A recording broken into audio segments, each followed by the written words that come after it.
how much that I love you. Let me tell you, me once it. Let me tell you how much that I love you. You found me no search. It's like you knew that inside I was hurting. I was so young, stood no chance. But you gave me a shot at a romance. I feel like you were like an angel sent to bring me life. Now that I'm with you, me want to say that me love you, that me love you, that me love. Hey, me no go one day wonder. What up, my baby, that me love, that me love. And no dance and sing and a ting, because you make my life complete. Oh yeah, oh yeah. I can't believe that this is for me. Oh yeah, yeah, oh yeah. I can't believe that this is for me. Oh yeah. Shut up, shut up, shut up, shut up. Oh yeah, oh yeah, oh yeah. It's for me. Shut up, shut up, shut up, shut up, shut up, shut up, shut up, shut up, shut up, shut up, shut up, shut up. Oh yeah, oh yeah, oh yeah. It's for me. I've never felt this way. So when they ask us, say, oh yeah, we're going all the way. So me, we happy, love you all the time and things. Sometimes I wonder if the thing could cut us under, to get under, I know. But your love in my life control that. I laid out my life this way. Do anything to make you stay. All of the blessings, they come my way. And all the bad things, they turn away. Sometimes life is such a scare. Your love gives me the strength to bear. Oh, shut up, shut up, shut up. Oh yeah, oh yeah, oh yeah. Just for me. Shut up, shut up, shut up, shut up, shut up, shut up, shut up, shut up, shut up, shut up. Oh yeah, oh yeah, oh yeah, it's a for me.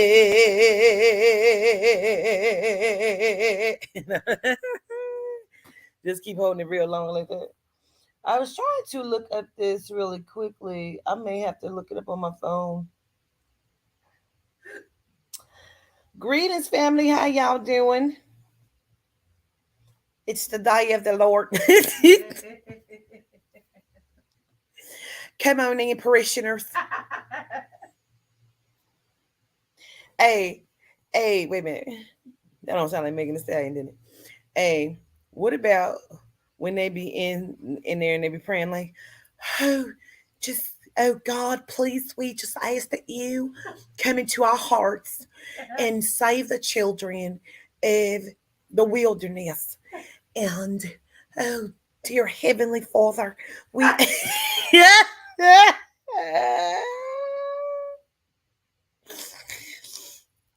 I mean, fucking really, knock it off. Okay. Sometimes we have to start our church service with a good checking of a bitch. Let me find you. Because I am only going to tell you one time. I don't even know how to pronounce your name, and I'm sure it's not really your name. Tanach Yura.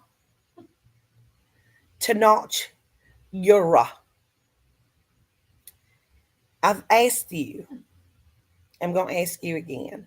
Please do not come into my comments or chat trying to explain to folks why they see what they see. Your first comment said, rule out the low resolution video.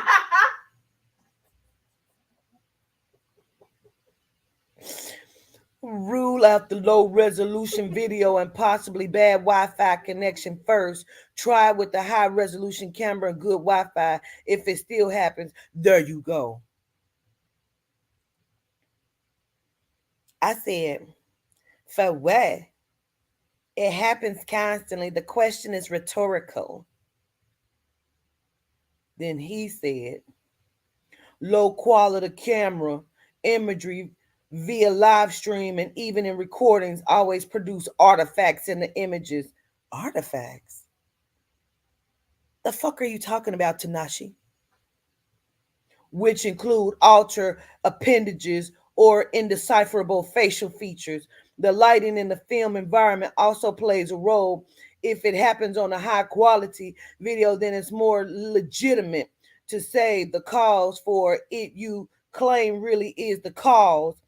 I'm a huge fan of beyond reasonable doubt in spiritual things. So just bringing that perspective, I mean no harm. And then someone else commented to him and said, "It's not the camera on why her hand or wrist disappear. If so, then what's on her neck?" Absolutely. And gratitude to Mira Kyle Thomas. Gratitude for that. And I hope I did your voice justice. And so I then said,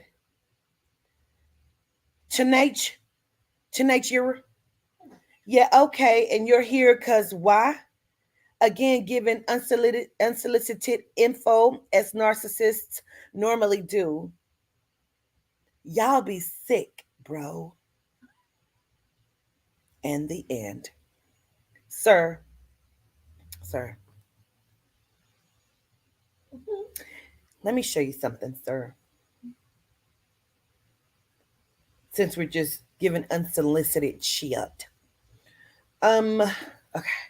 See, this is a FaceTime. Do you see those eyes, sir? That's a FaceTime. Now, y'all would like to think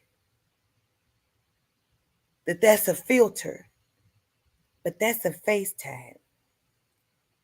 There's no filters on the FaceTime. This is high resolution, sir. You see how high resoluted it? Watch the eyes, sir.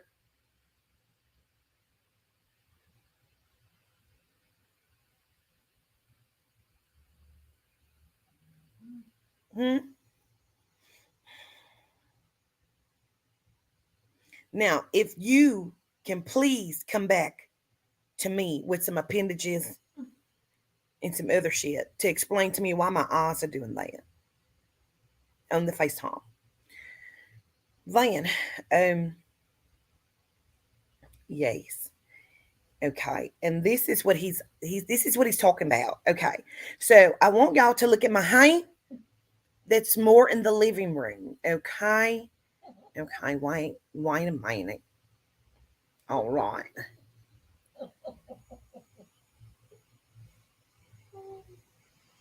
Oh, it's like I can't find a pussy. Wait a minute. Sorry, this is church. I'm sorry. All right. Simeon. Watch this hand over here. Over here. Okay. Wait a minute. Okay. Wait a minute.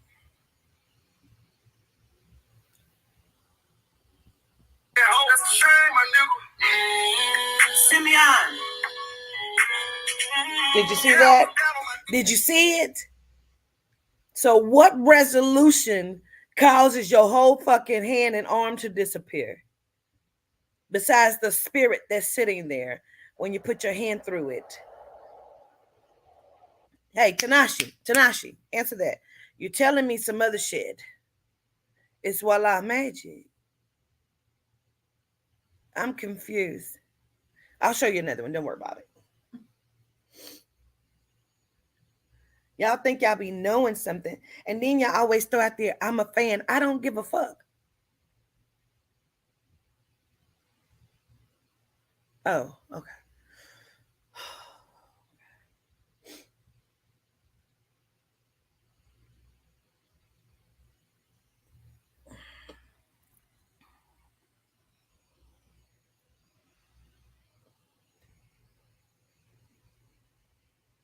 I cannot find it. Every night. Watch the same hand. Power.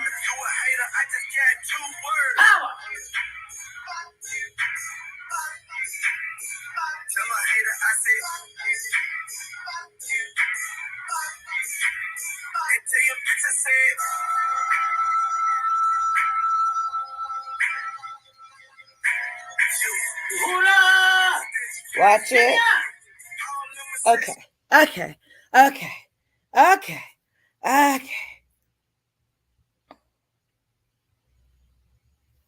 And no, this right here that you see, that's from the TV. But this that keeps happening has nothing to do with the resolution. It happens even when I'm on my high resolution phone. Why do people think I'm supposed to convince them of what the fuck? I don't care.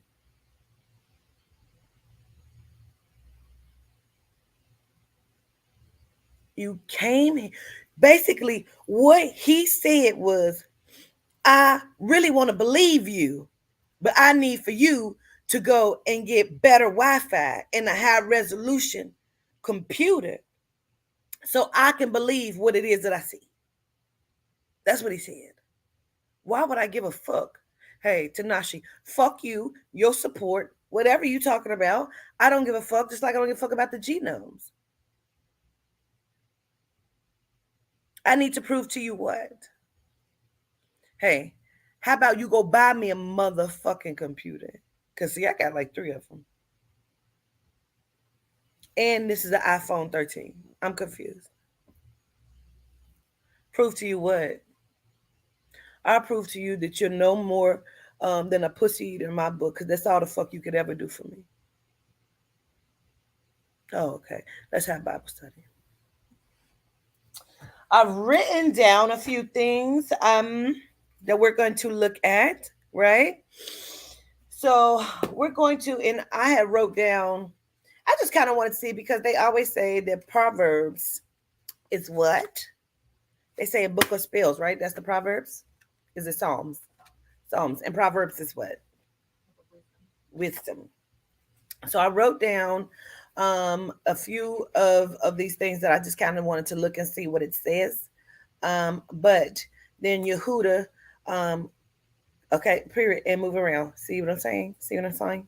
See what I'm saying? Then Yehuda pulled my coattail because I've read the book of Haggai. I don't know if I'm saying that right. Don't give a shit either. Um, I've read this book before, but as soon as I turned to it on an accident, something caught my attention. And Yehuda said, "Did you see it?" And I said, "Where did that come from? I don't remember ever reading that part." There's two main things that stopped me in this book that we're going to go ahead and read. So please turn to the book of Haggai. This is the King James version, and mine starts at 1307. Don't know where yours starts at. Mhm. All right. Get the locks up. Get the locks up. Hey, what you doing here?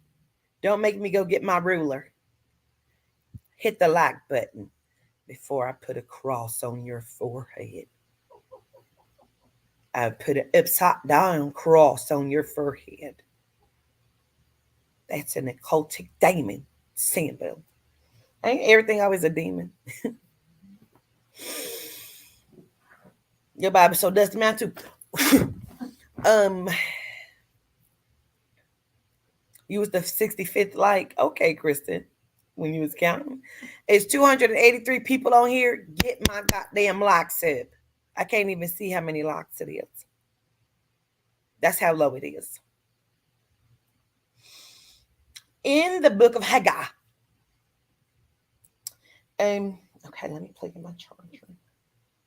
Oh, for those of y'all who didn't catch that little piece of a half of a live that I did, y'all, real quick. What up, Draco? Gratitude, Draco. Real quick, y'all, did y'all see the world reading where I said that there would be a genome that kills his wife? Celebrity, well-known person that kills his wife. I said I don't know if this is going to be like a Phil Spector kind of thing or a Robert Wagner. Do y'all remember that? My dog tore up the Bible I had. Girl, that is too funny. You got your church shoes on? You said, Fonzo, you remember. Letitia remembers. Okay. Mika remembers. Keita remembers. Oh, Keita says greetings. Greetings, Keita. Kelly Vernon remembers. Ivana Trump was found dead at the bottom of her steps. Hmm, I don't know. Allegedly. Just saying. Hmm, just saying. Ada. Ada. Yes. Yes, Sazi. Yes, Sagittarius. Yes. Yes. Mm-hmm. Has to put. Has to. Has she put. Has she support. Has she, 100. I can't say it. How the fuck I say that? I've never been Jose Aquiva. Oh, um. Well, there you have it. That period. They saying it was a heart attack, but we know.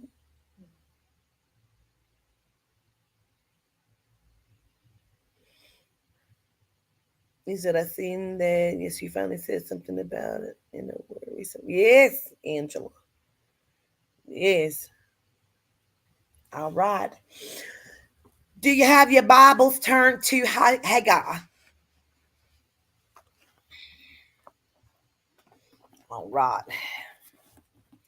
A few things stood out to me in this here Bible.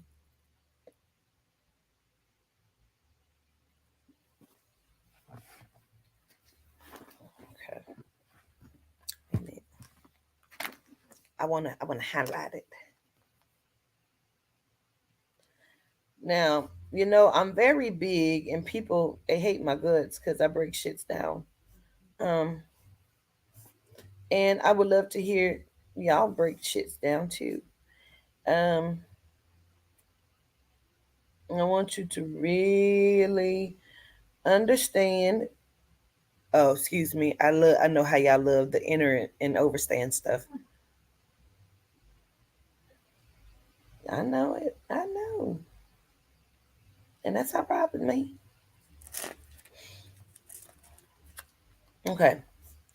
You gotta watch how shit be worded. Okay. Let's read, shall we? We need some people to come up and read with us. Please put your hand up if you don't mind coming up reading with us for Bible study. Hey, Dentries. It's to look for me. What up, Cosmic? Yes, I saw he got pork. Also, somebody has sent me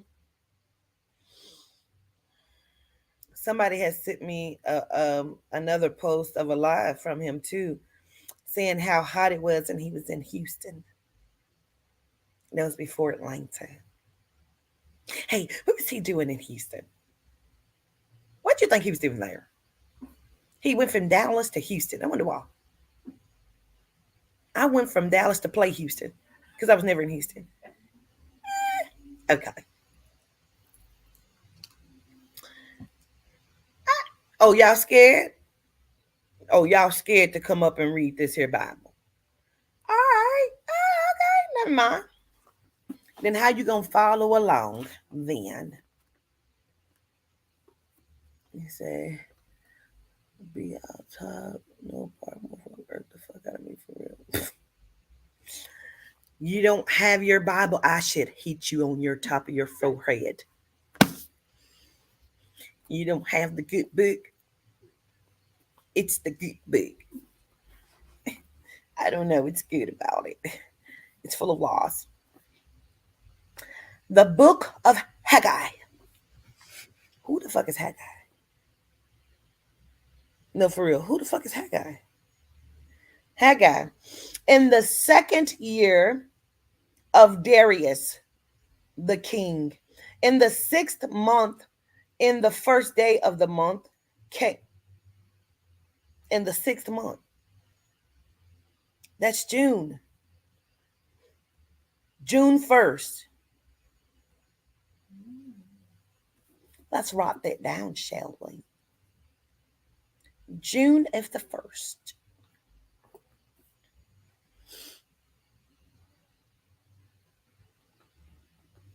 Rod. In the first day of the month came the word of the Lord.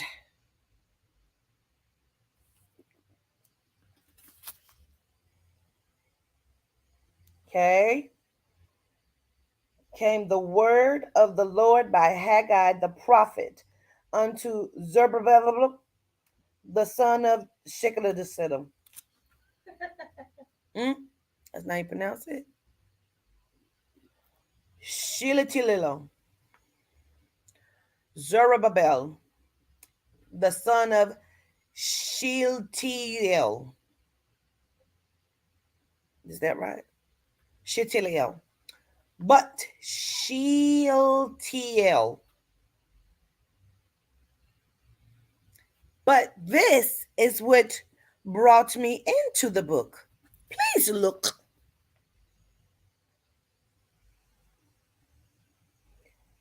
Governor of Judah.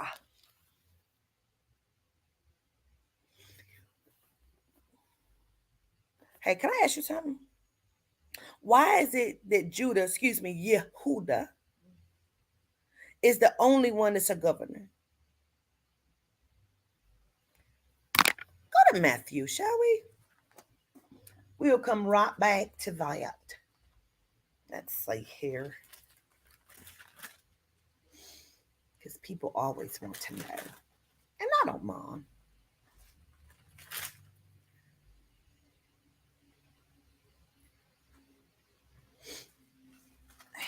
Wait a minute. You hold on. Okay. Ready? We're going to go to Matthew chapter 2. We're going to start here in chapter 2, verse 3. Oh, Lisa Ann, I'm so happy to see you. Oh, sweet baby Jesus. I'm so happy. How's your mom? Oh, I heard she had the stroke. How's your dad? I don't mind bringing him over some. I don't know. I can whip up something. How's he doing? Is he, Oh, oh, all right. Oh, I know you have to run. Yes, I know you have to. No problem. Tell your dad I'm here for anything he needs. Yes, no, go ahead. Yes, all right. Matthew 2, verse 3, and we're going to read all the way through 7. Okay? The buttermilk chest pot, they're so good. Pastor loves when I whip those up from him.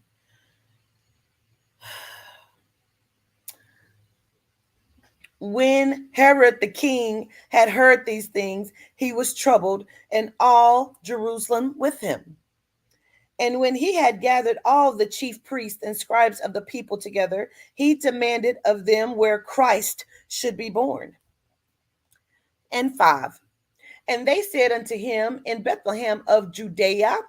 And we found out that Judea means what? Maya J, do you remember what we found out Judea means? I don't, but I could look it up. Please do. This is going to be surprising.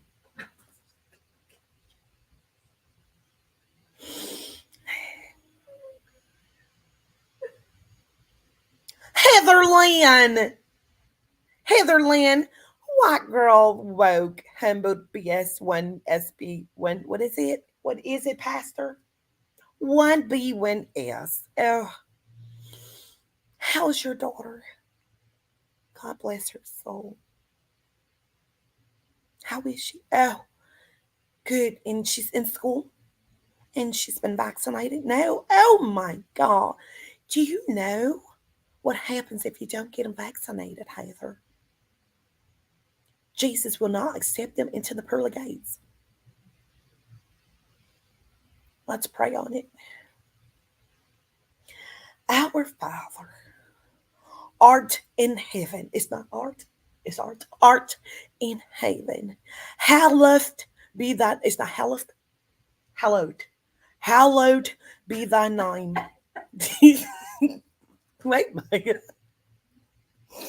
Hey, why is empty they name? You know, hallowed means to be empty. No, that's not the right. Let's look it up, shall we? Why mine finds that, please.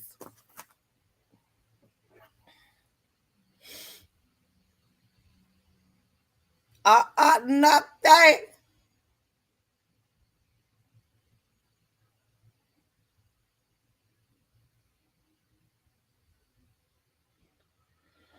Hallowed. Listen, bitch. Every time, I will attest to this. Every time I Google something that has something to do with thy Jesus, look what Pop said.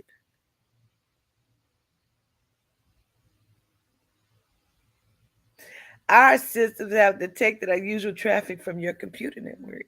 Every time. Every time. Okay, it's not just me because it's like I can't find it.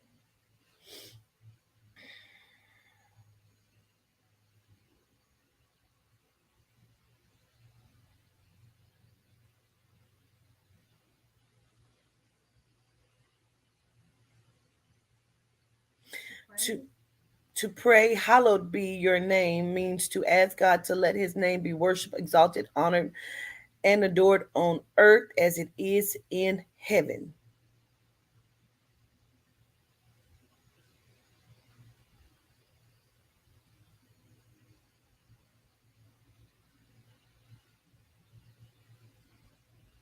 Hallowed, made holy, consecrated, greatly revered and honored. Past tense, hallowed, honor as holy, make holy, consecrate.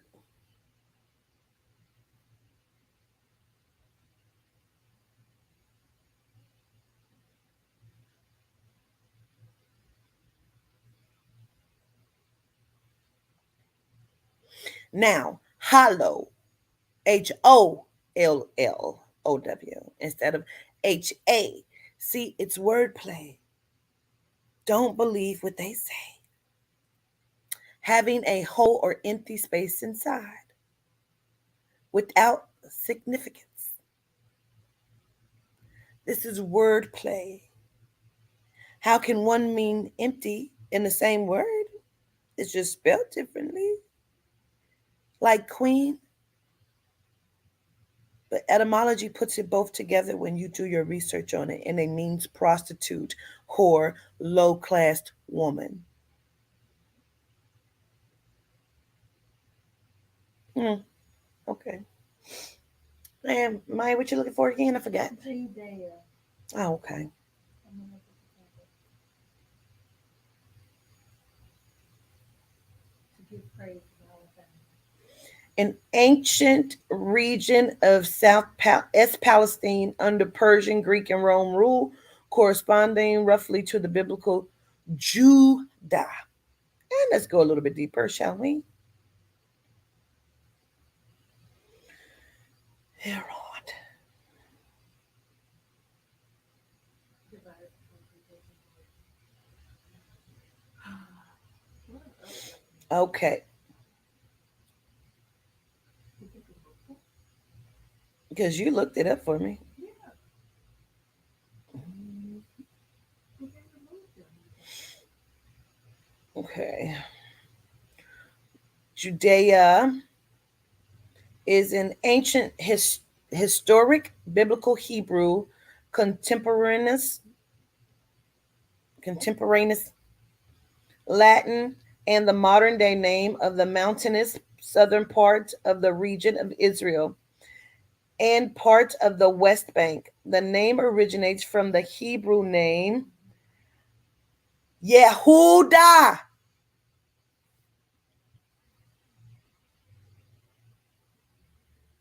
Hmm. Originates from the Hebrew name Yehuda, a son. Hold on, this is my baby.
Okay. You say my sons' names are Judah and Zion. Okay. Cool beans. I love it. All right. Here we go. The name originates from the Hebrew name Yehuda, a son of a biblical patriarch, Jacob Israel, with Yehuda's progeny forming the biblical Israelites tribe of Judah, parentheses Yehuda, and later the associated kingdom of Judah, which the 1906 Jewish encyclopedia dates from 934 until 586 BCE. Okay? Right? Okay.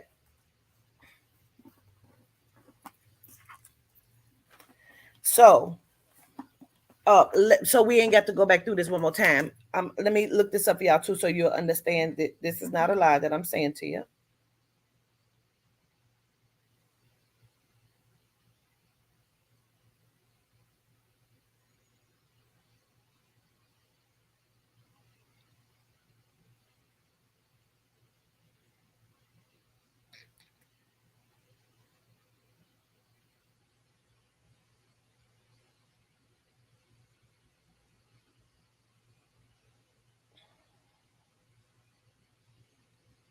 So we had also looked this up as well, right?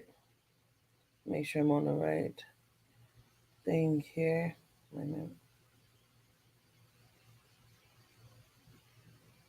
We're gonna now look up Judas, Judas, which they have as Judas Iscariot.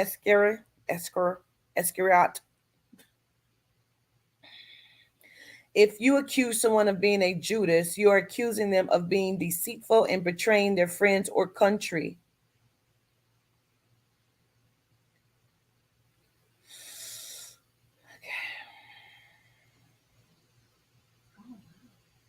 What am I at? I found another definition for Judas. Mm-hmm. A peephole in a door. A peephole or a very small window in a door. It's called the Judas window or Judas hole. Okay.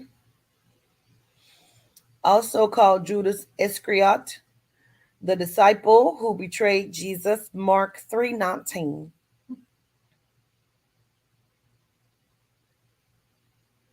I'm looking for the one particular.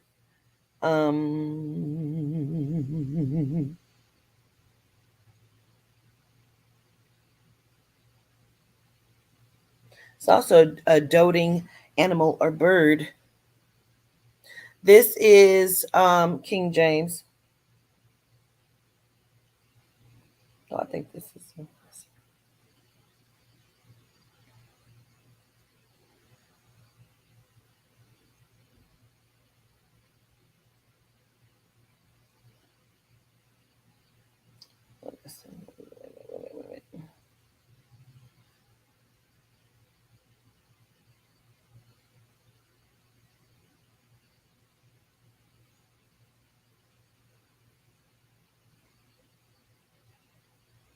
Okay. This is what I was looking for. If this is what it says. So, okay. So Judea is the same name of Yehuda, right? We just came to that conclusion, right? Judas, a traitor, a people, a bird. His name, Judas Laudas, is the Greek form of Judah, the southern territory of Palestine. Now, we just read that was what? Judea, right? Which also means Yehuda, right? Hmm? The inhabitants of Judah were the Judites, later abbreviated as Jews, and thus Judah's name is equated with the Jews. What? Come on. What? Hmm? So Judea and Judah are all the same thing. Now, I'm waiting on the church to say amen. That's all. Come on, Pastor. Pastor looking good. Mm. Come on. Come on, church. Oh.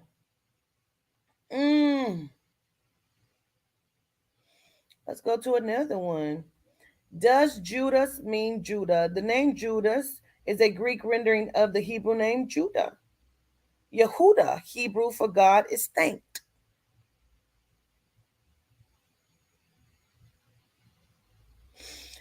So, how is that the same when Judas was a traitor? They said that Judas was a traitor to, aka the Zeus Jesus, Jesus, right? That's a traitor to that. Now, watch this. I know why I know what they be mad about. Don't worry about it.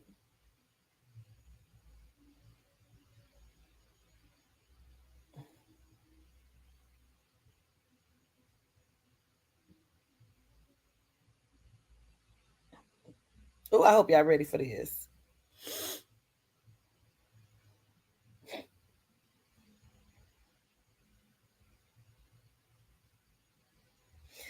Woo! Listen, Yehuda. Listen. Simeon. I know it's true. I know. So now, let's put it together. And then we're going to get back in here because this, please, it's all relevant. You understand me? All right. Hey, don't, you want me to go get my, sit down. You ain't getting no peppermints. Go sit down. Give him a peppermint so he can quit breathing on my neck as birthday. Fucking peppermint. Oh, you got me cussing in church. Go sit down.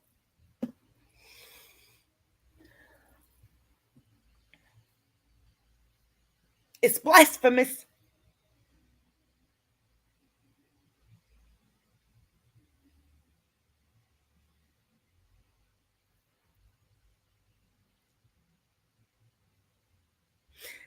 Janisha, go sit down. I don't know why your mother sends you here all the time. Never eaten. Are you safe? Are you safe at home? Miss Milner, are you safe? It's okay. We're here for you. Why is Jesus the Lion of Judah? Hey, hey, remember when I had told you that your Jesus is also the devil? They have you chasing your tail. So if Judas was the traitor to Jesus, that's the yin and yang, ain't it? So how can Jesus later turn into Judah? That's not right. All right. The last book of the Bible, called Revelations, tells about the end of history and the second coming of Christ. In Revelation 5 and 5, we read this about Jesus. Behold, the Lion of the tribe of Judah has conquered. Behold, the Lion of the tribe of Judah has conquered.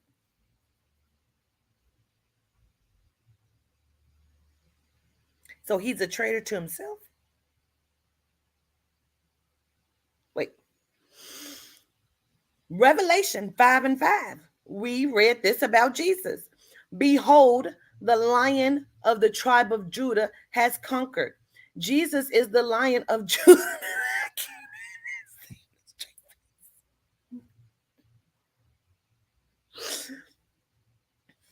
Jesus is the Lion of Judah. And today, as we come in Genesis, the first book of the Bible, to the climax, yes, I would like some cake. He said, hey, you want some cake? You gotta eat the cake in the refrigerator. We know. You ain't trying to hear it.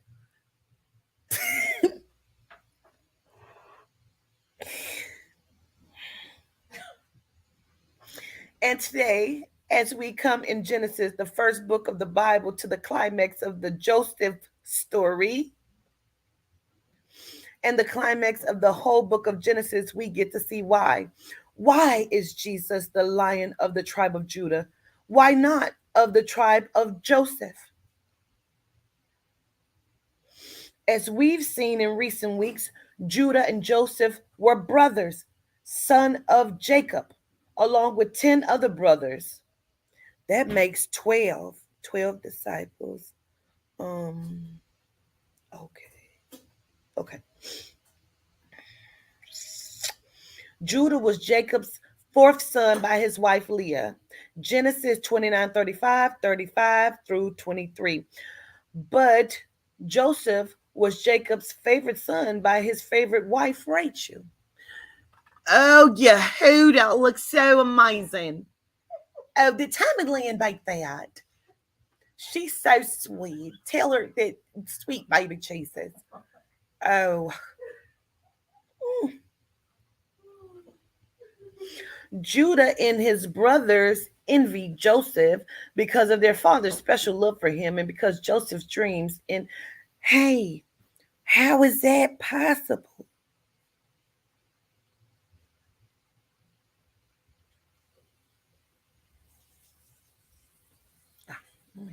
Let me. So when y'all see this is what they're trying to say.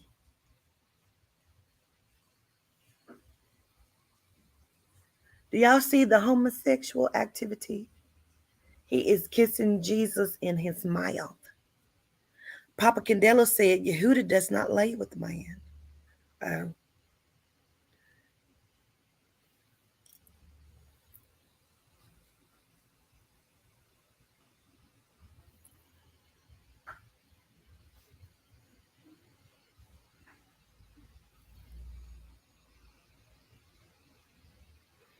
Hey, that's a lamb. So is they trying to say that that is Jesus' kakusa?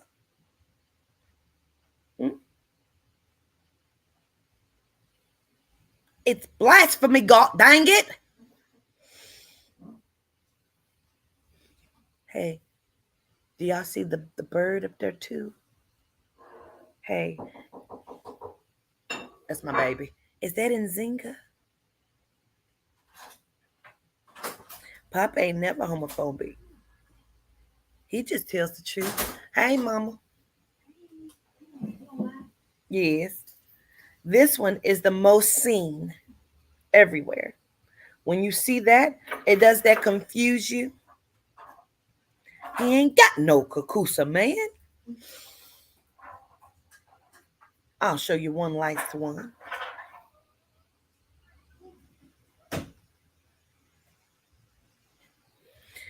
Now, by a show of hands, how many people ever noticed that? With the show of hands, whoever noticed that? Where in your church had they ever made that connection for you? Why is it they want you to believe that? When I was in church, I actually had this one hanging up on my wall. It was actually the picture they used for our baptism. This one.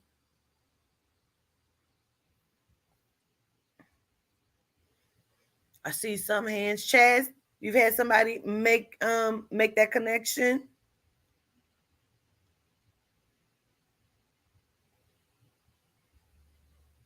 Okay. So let's read because I'm gonna show you something else, okay? Because somebody said, where is he at in the Bible? Who Yehuda? Everywhere. And 5. And they said unto him in Bethlehem of you were such a dog. She left the penis in it for me and everything. Look at the penis there. Mm. She's such a doll. Mm. To your mother, I say thank you. This was so sweet of Tomalyn. Is she still in the hospital? Yeah. Oh, How's your dad? Is you know what? I think I'll just stop by later. And your mom said, "Are you going to be home?" No, okay, I'll surely be there then. Hmm. I need prayer. I'm going to come and just pray with you, Father. Yeah, he probably will love it. I'll make sure he loves it.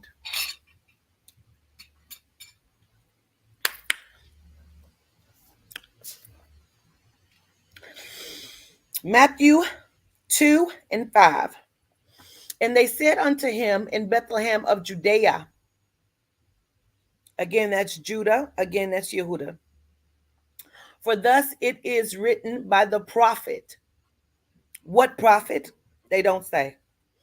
And thou, Bethlehem, in the land of Judah, Juda, are not the least among the princes of Judah. For out of thee shall come a governor that shall rule my people Israel. Hey, hey, hey, what is Yehuda? He's the governor.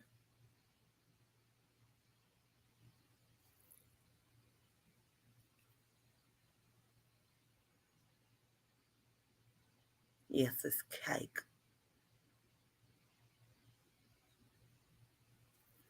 Are we all following the line? Want me to read it one more time? This is Matthew 2 and 5.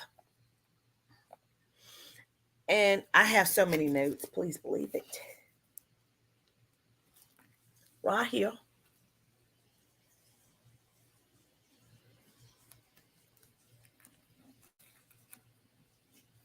Right there.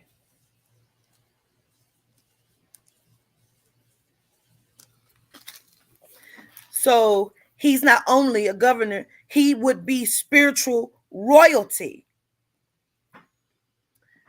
And thou, Bethlehem, in the land of Judah, art not the least among the princes of Judah. For out of thee shall come a governor that shall rule my people Israel.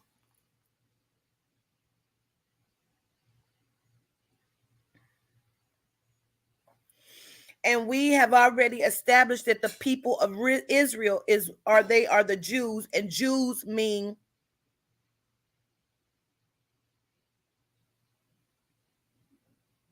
the Judases, the Judas, the Yehudas.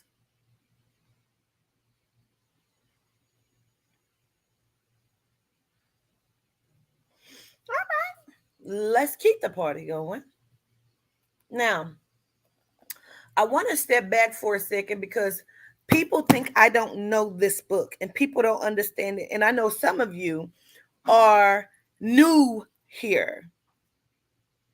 Wordplay, my loves. All three things mean the same thing, but they keep trying to tell you that what? I know it. So let's back up for a minute. Let's go to Matthew 1 and 1 and 19. No, 18. Matthew 1 and 18. Read. Sister Catherine, can you read, please? Now the birth of Jesus Christ was on the wise. Now the birth of Jesus Christ was on the wise. When his mother, Mary, was espoused to Joseph. Would that be Simeon's brother? I don't know. Before they came together, she was found with the child of the Holy Ghost.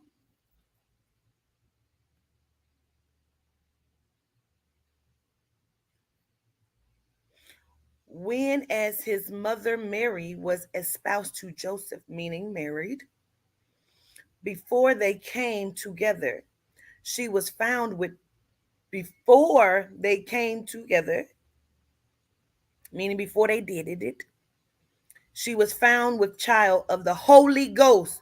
Wordplay. Hear me out. Listen to this. This is wordplay. Okay. The Holy Ghost. See, they are very specific to say certain shit, which is why we're going to go back to Haggai in a minute. Then Joseph, her husband, being a just man and not willing to make her a public example, was minded to put her away privately. But while he thought on these things, behold, the angel of the Lord appeared unto him in a dream, saying, now, they make different references to different lords. Please pay attention when we get back to Haggai. Because this, whew, I am trembling all over.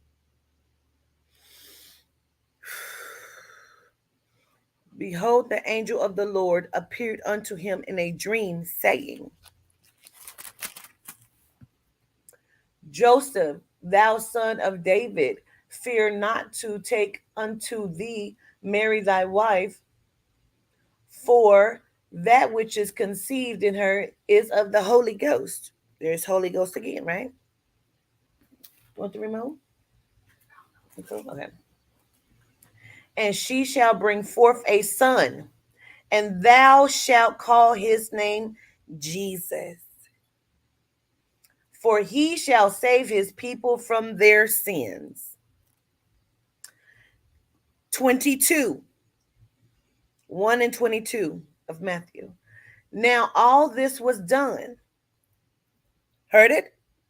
Now all this was done, that it might be fulfilled which was spoken of the Lord by the prophet, saying, behold, a virgin shall be with child, and shall bring forth a son, and they shall call his name Emmanuel, which is being interpreted is God with us.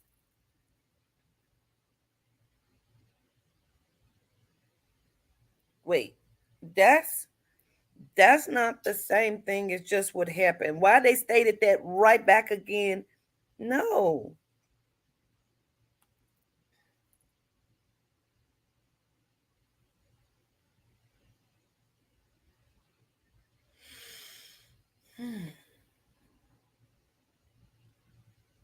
Hmm? If he died for everyone's sins, why do they threaten people with them? With hell, man. Let's read it again. Because remember, 21, and she shall bring forth a son, and thou shalt call his name Jesus, for he shall save his people from their sins. Now all of this was done that it might be fulfilled, which was spoken of by the Lord, by the prophet, saying, behold, a virgin shall be with child and shall bring forth a son, and they shall call his name Emmanuel, which is being interpreted is God with us. That's not the same thing, y'all. That's not the same thing, y'all. Then Joseph, being raised from sleep, did as the angel of the Lord had bid him, and took unto him his wife. What does took unto him mean? And he knew her not till she had brought forth her firstborn son and called his name Jesus. What?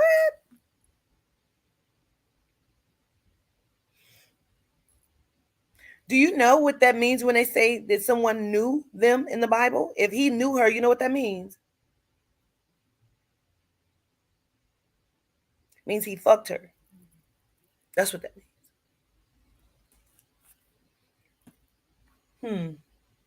So he woke up out of sleep and fucked her so nobody would what? Because these are two separate children. I'm confused. Because up here she had a son and called him Jesus, for he shall save his people. And then that was done. That was done. And then it might be fulfilled, which was spoken of by the Lord, by the prophet. That's not the same thing, y'all. Listen. Listen. Whew. Okay. Please follow me because we ain't got all day. We ain't got all day. Hey, the angel of the angel of the Lord spoke first. Y'all got to pay attention. Remember 1 and 20. But while he thought on these things, behold, the angel of the Lord appeared in a dream. The angel spoke first. Then over here, Joseph, thou son of David, fear not to take unto thee Mary thy wife, for that which is conceived in her is of the Holy Ghost. Meaning, don't feel bad of fucking her because she's pregnant. She's pregnant by the Holy Ghost.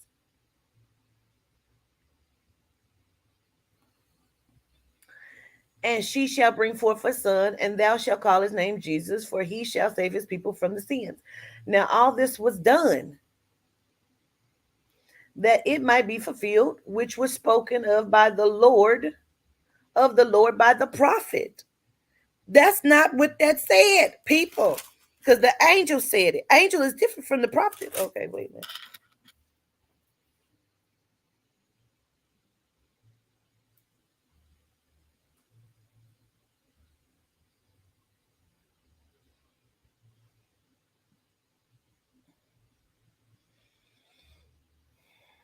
Angel, angel, a spiritual being believed to act as an attendant, agent, or messenger of God, conventionally represented in human form with wings and a long robe. God sent an angel to talk to Gideon.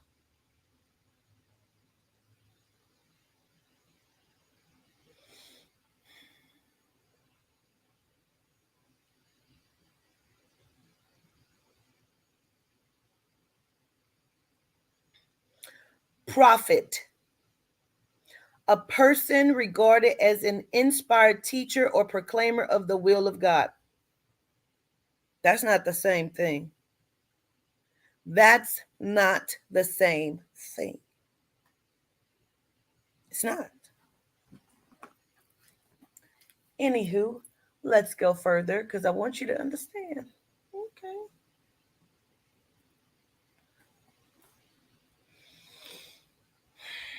Then Joseph, being raised from sleep, did as the angel of the Lord. Hey, they back to the angel. Who is the prophet up here? Because the prophet of the Lord by the prophet saying, behold, a virgin. A virgin. Hey, bitch, it didn't say Mary. Up here, it says Mary. Down here, it says a virgin. Y'all never even peeped that, did you? Behold, a virgin shall be with child and shall bring forth a son and shall call his name Emmanuel, which being interpreted is God with us. That's not the same thing. An angel is not the same thing as a prophet.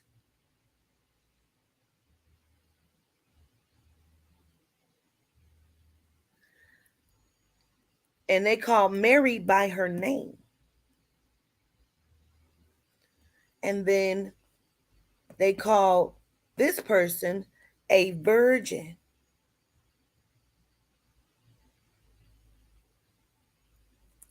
So where is Emmanuel? Let's go, shall we? Okay. Then Joseph, being raised from sleep, did as the angel of the Lord had bidden him, and took unto him his wife. He knew her not till she had brought forth her firstborn son, and called his name Jesus. So they're trying to say he fucked her, but pretty much he waited.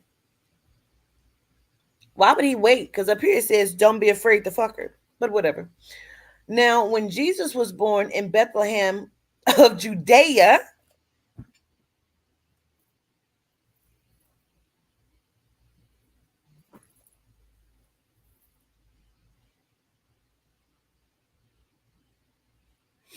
Oh, it's you, Tomahawk Yura. Hey, we just talked about you, Taranak Yura.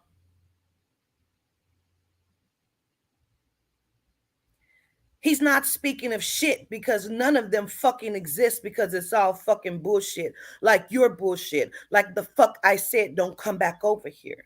Why the fuck are you over here, narcissist? Narcissist? Tomahawk Yukara? I just was speaking to you probably about an hour ago. They didn't call him shit because he doesn't fucking exist.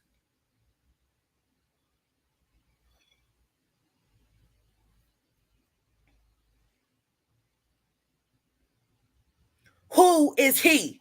He the fuck who? Tomahawk? Yura?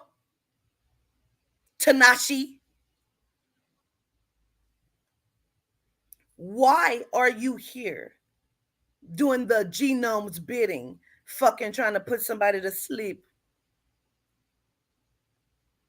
It does matter if he existed. It does. It does not fucking matter about the principles, because what principles would you be relying on from who, from what? The principalities?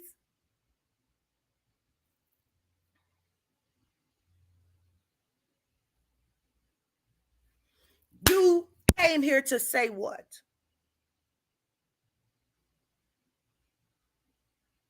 Because I've already proven what the fuck I'm saying.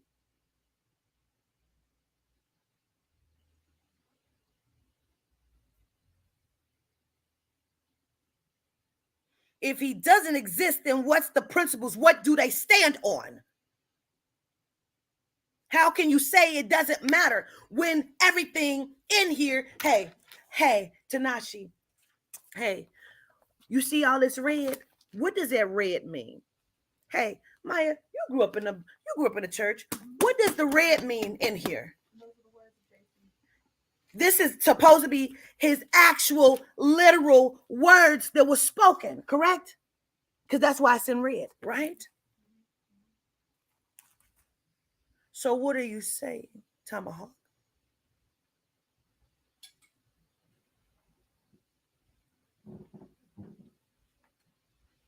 Okay, let's read on, shall we? Now, when Jesus was born in Bethlehem of Judea, how? So him and Yahuwah was born together. They both was born. It's not a spiritual thing. You sound stupid. You sound stupid. You can't. You have no argument. This is a spiritual thing and goes beyond physical man. You sound stupid. You sound stupid. You should stop talking.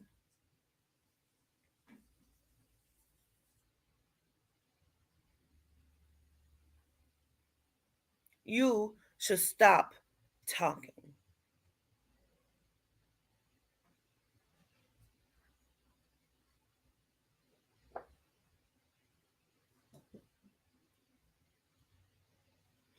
Don't mix the church's error with looking for a spirituality preserved. What does that even mean? Shut the fuck up talking. Trying to put my people back to sleep. They only took our ancestors' information out. Only.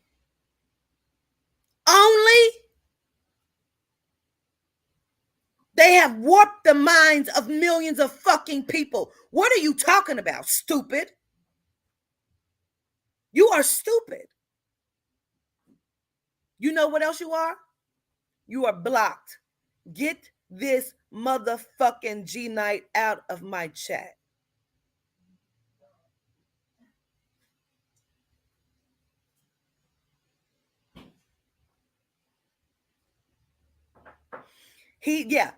Right. So he's saying they don't mean it happened literally, but spiritually it happened. Oh, goodness. Right. But This is an allegory. Allegory means what? That this is not real. So why are they teaching it to you as if it is real, that it happened? And you are following something that you can't follow, because if it never happened, what principles is it standing on?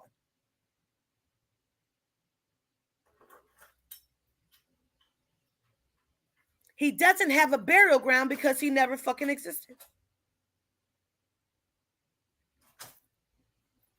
However,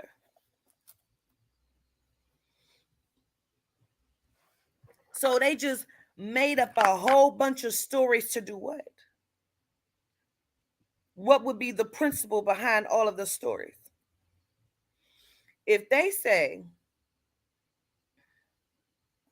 now when Jesus was born in Bethlehem of Judea in the days of Herod the king,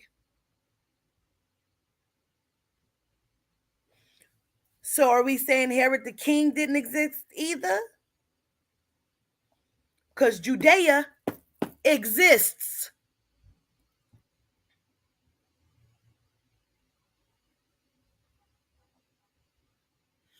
Judea exists. So now, when Jesus was born in Bethlehem of Judea in the days of Herod the king, behold, there came wise men from the east to Jerusalem.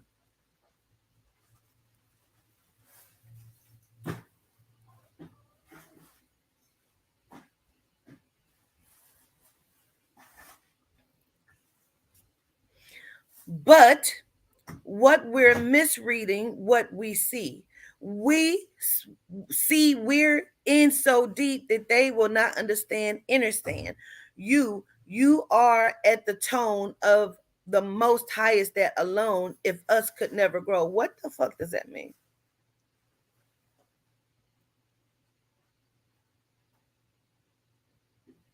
What does that mean? So you've gone to your second page. What does that mean? And you still cannot show me anything.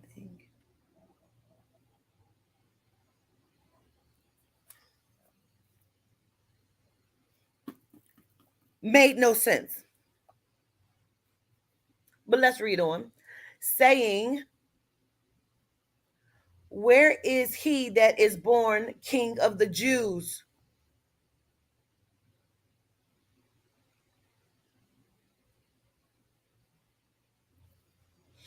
For we have seen his star in the east and are come to worship him. When Herod the king had heard these things, he was troubled, and all Jerusalem with him. Why would all of Jerusalem be troubled? And when he had gathered all the chief priests and scribes of the people together, he demanded of them where Christ should be born.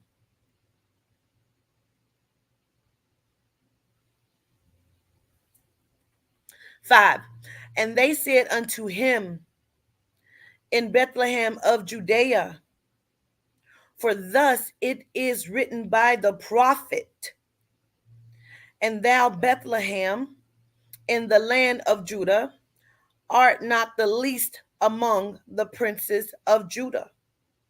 For out of thee shall come a governor that shall rule my people Israel.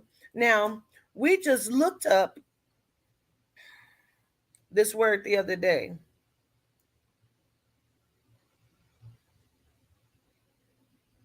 Eponymous. Because the Bible said that it's eponymous.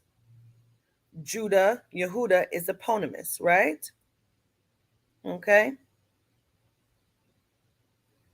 Right? Okay. Eponymous of a person, giving their name to something, named after a particular person.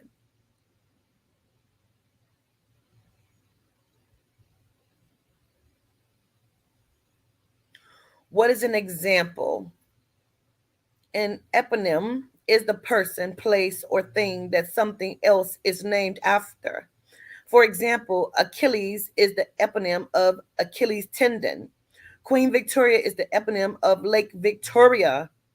Just the fuck as Yehuda is eponymous to Judea, Judah, Judas. So what are you saying? You're not saying anything.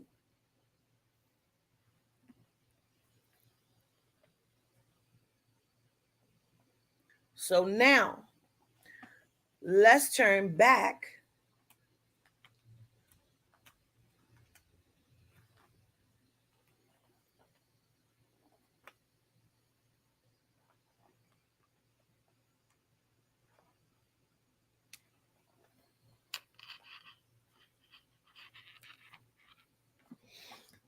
to Haggai. Haggai, chapter 1.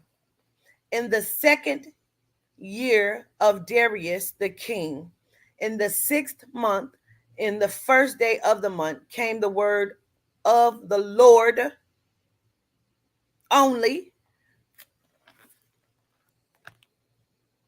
of came the word of the Lord by Haggai the prophet.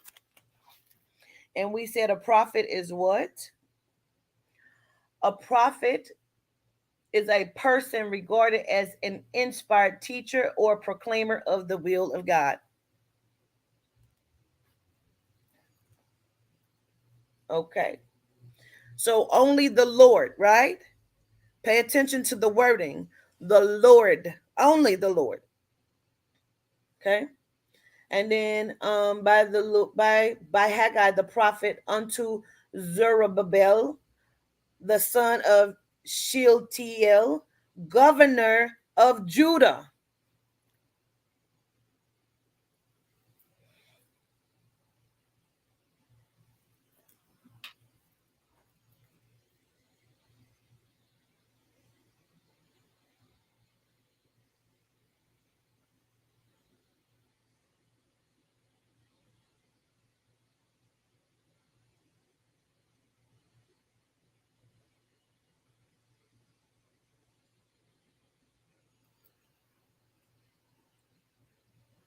Right.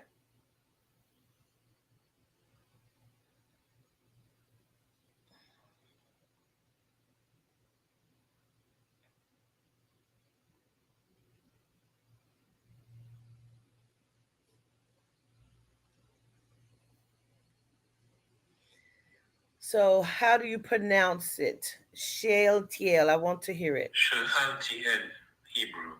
Shealtiel. Shealtiel, Hebrew. Okay.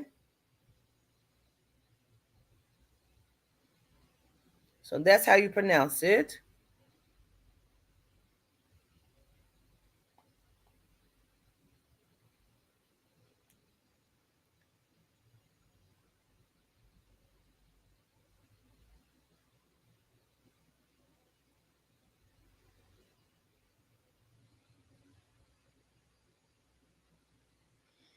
So who is Shealtiel?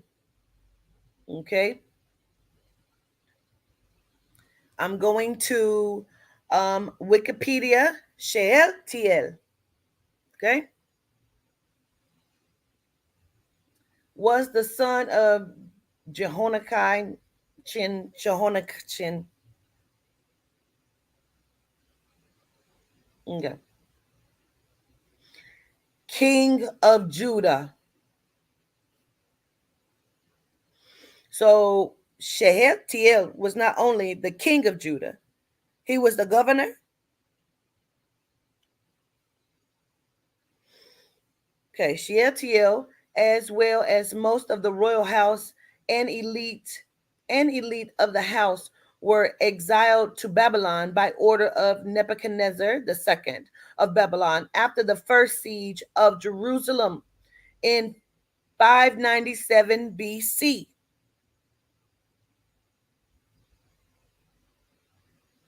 During the Babylonian captivity, Shealtiel was regarded as the second is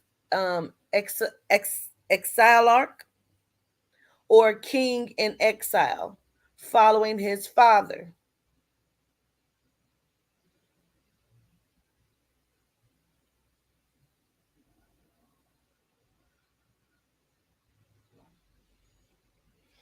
So here it says that he was the governor of Judah. Here it says he is the king. Okay? We just got to pay this shit attention. Okay? Because none of it makes sense. And to Joshua the son of Josedek, the high priest, saying, thus speaketh the Lord of hosts.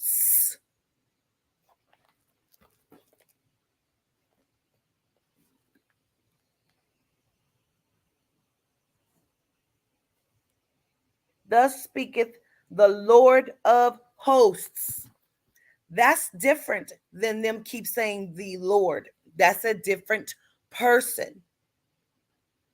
The Lord of hosts is different.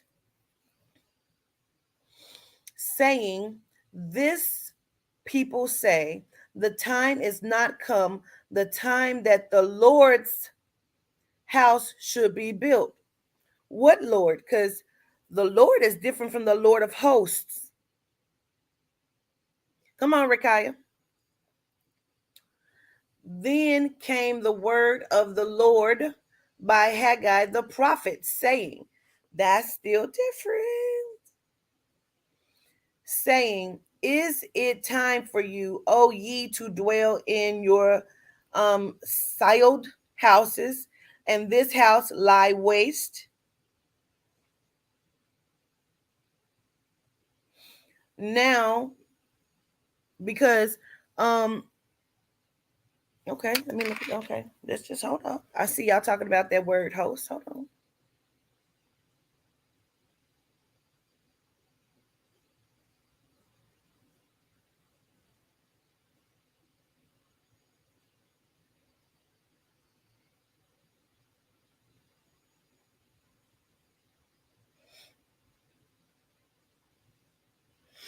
The difference between host and legion. When used as nouns, hosts means one which receives or entertains a guest socially, commercially, or officially, whereas legion means the major unit or division of a Roman army. Okay, let's go on some more.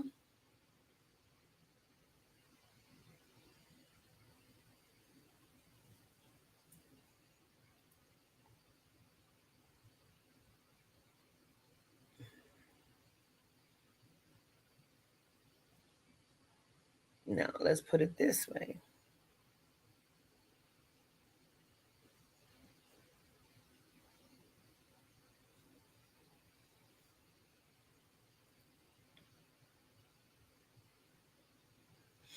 Legion is a demon or group of demons, particularly those in two or three versions of the exorcism of the Gerasene demonic, an account in the New Testament of an incident in which Jesus performs an exorcism. Okay.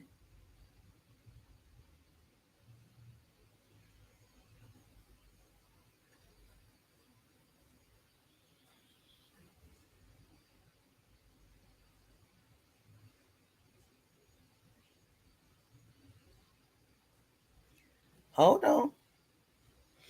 In the Hebrew Bible, the name Yahweh and the title Elohim, literally gods, usually rendered as God in English translation, frequently occurred with the word Zivot, I don't know if I'm pronouncing it correctly, or Sabbath, hosts, or armies.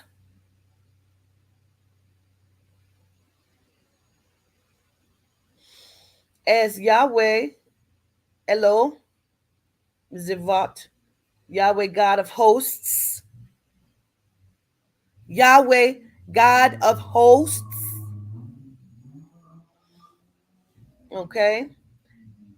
The Elohim, Zaphat, God of hosts.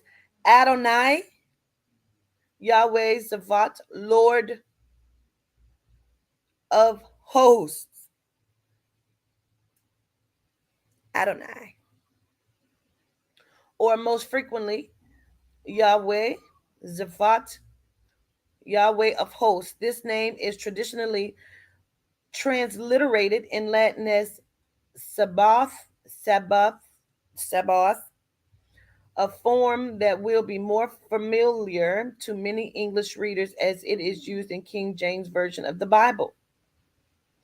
In the book of Joshua 5:13 through 15, Joshua encounters a captain of the host of the Lord.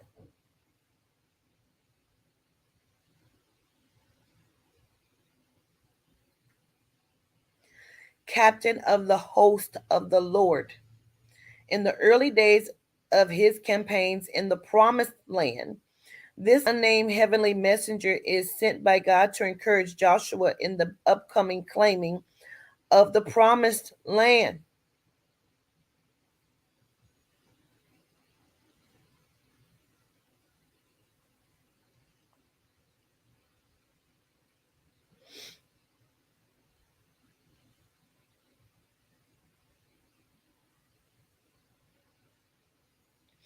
Lord of hosts in British English.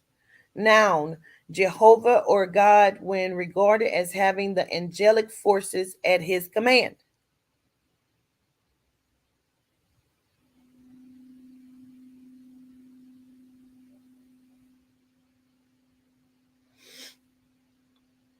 Lord of hosts, Jehovah, God.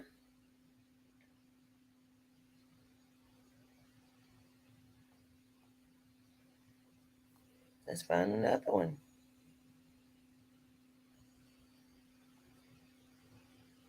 So they mean they're hosting a lot of different entities.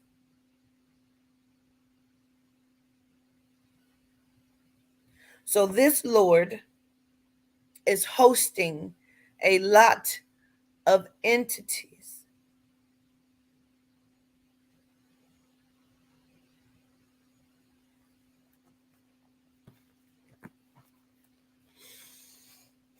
Then came the word of the Lord by Haggai the prophet, saying, is it time for you, O ye, to dwell in your cycled houses, and this house lie waste? Now therefore, thus saith the Lord of hosts, consider your ways. Ye have sown much and bring in little. Ye eat, but ye have not enough. Ye drink, but ye are not filled with drink. Ye clothe you, but there is none warm. And he that earneth wages to put it into a bag with holes. Thus saith the Lord of hosts. They are very specific to keep saying that. Why? Because it is a difference.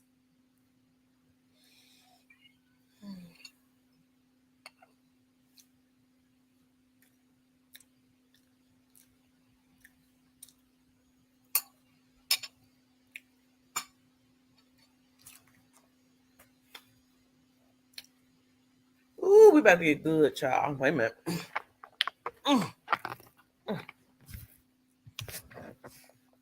Try my feet. My leg is going to sleep.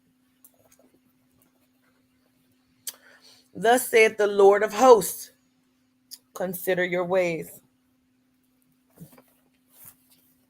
Now, we're in Sam Hill. Did you eat? What you eat? Mexican. Okay. That's my sweet baby. Sweet baby. Where's my damn? Hi. highlighter go? I don't know. Okay. All right. So we're going to save that. Okay. And 8. Go up to the mountain and bring wood and build the house, and I will take pleasure in it, and I will be glorified, saith the Lord. Wait a minute. All of that was said by the Lord of hosts. Thus saith the Lord of hosts, consider your ways. Go up to the mountain and bring wood and build the house, and I will take pleasure in it, and I will be glorified, saith the Lord. So this Lord, this Lord is saying, I'm gonna need you to go and build me a motherfucking house, and I'll think about, I'll like it, I'll love it. But what are we on? We on Haggai chapter 1. We are chapter 1 and 5. We're going between 5 and 8. Now, therefore, this is 5 again.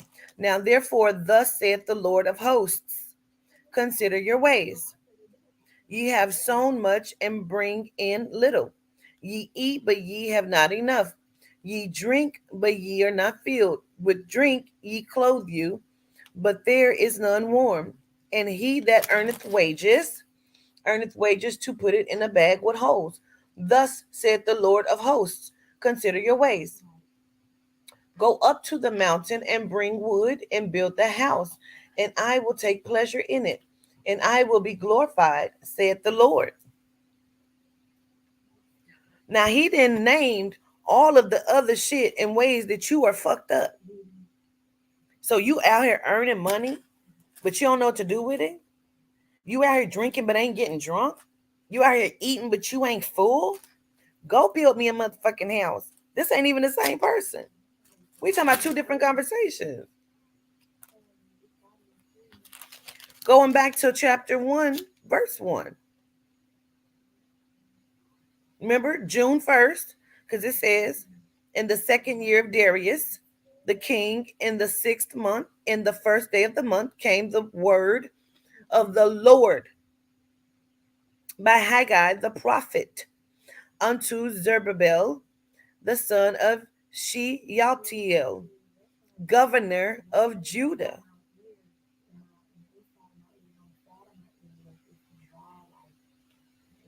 and to Joshua, the son of Josedek, the high priest. Thus speaketh the Lord of hosts, saying, but see, this is the thing. Come back. Came the word of the Lord by Haggai, meaning Haggai was speaking as a prophet of what the Lord, quote unquote, had said. Now, here comes, thus speaketh the Lord of hosts. That's different. Are you following me? That's different. Because Haggai was delivering the Lord's word, because he's a prophet. Down here, verse 2, it says, thus speaketh the Lord of hosts. Different, okay? Let's go back to 8. Go up to the mountain and bring wood and build the house, and I will take pleasure in it, and I will be glorified, saith the Lord. So meaning, you done did all this shit. You done got wages. You don't know what to do with the money. Go build me a motherfucking house, and then they gonna worship me in the house that you built. Hey, where did we hear that before? Is that the house that who was it? Jacob's ladder in the house that Jacob built?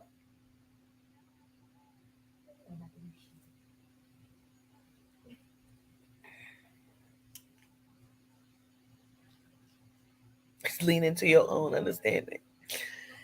Okay. 9.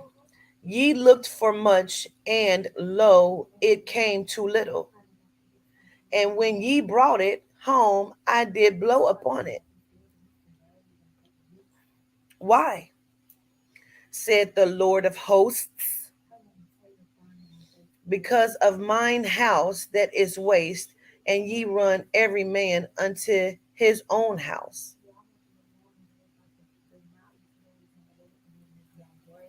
Let's read that again. Ye looked for much. You looked for a whole bunch of stuff. And lo, it came too little, meaning, but you didn't find shit. And when ye brought it home, so when you brought it home, I did blow upon it. Why? What does that mean?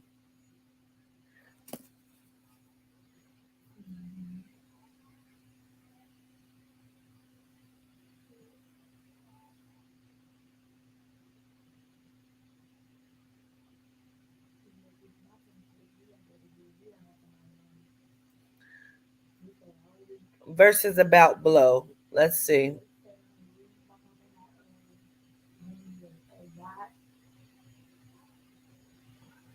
It's many.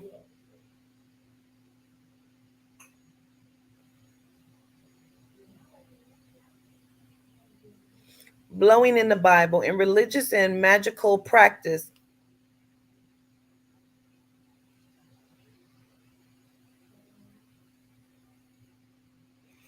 Greetings, VDeb. In religious and magical practice,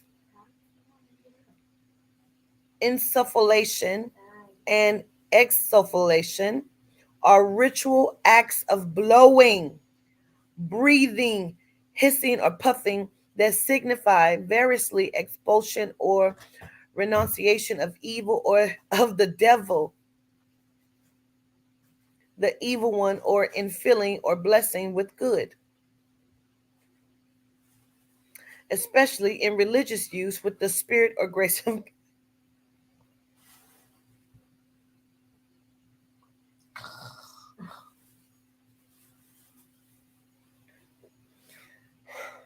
Read that one more time.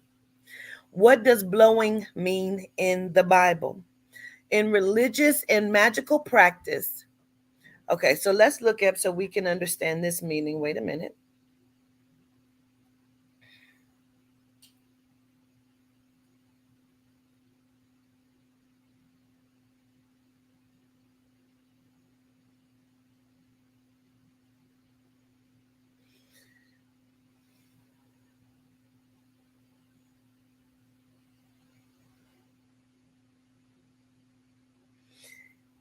Insufflation.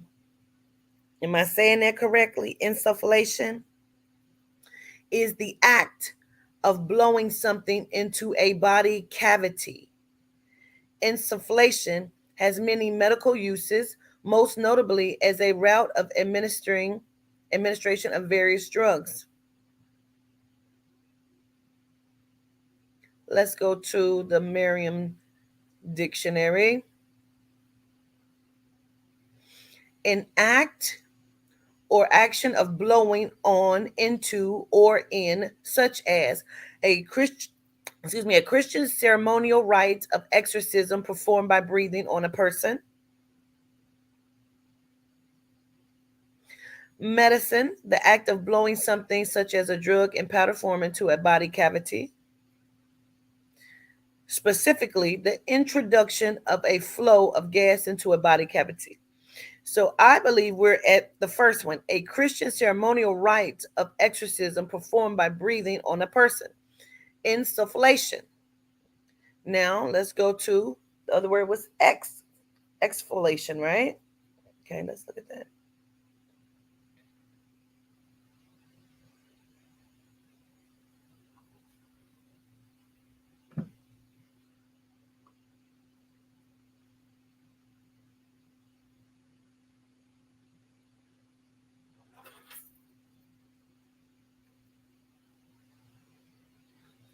Wait a minute, why does it keep doing that? Okay.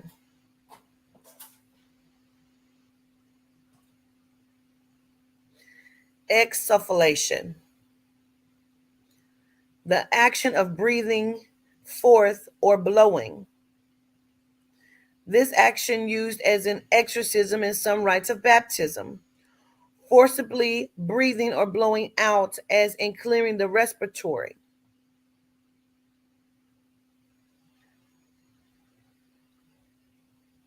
Okay.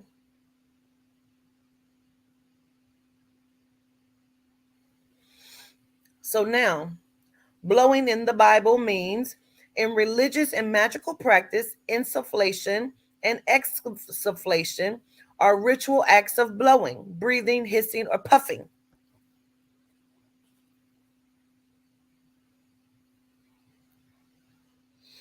Ye looked for much, and lo, it came too little. And when ye brought it home, I did blow upon it. Why, saith the Lord of hosts? Because of mine house that is waste, and ye run every man unto his own house. So it sounds like to me, when he brought it home, he blew up on it, meaning, because again, wait a minute, but wait. Let's, where's the damn thing come from? Okay, hissing or puffing that signifies variously expulsion of renunciation of evil or of the devil, the evil one, or in filling or blessing with good. So when you see Quatita blowing,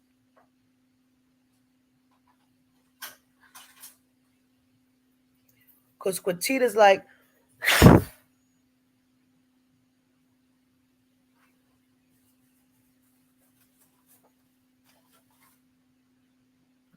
oh, okay. So he blew up on it to cleanse it, to whatever the fuck. Therefore, the heaven over you is stayed from dew, and the earth is stayed from her fruit.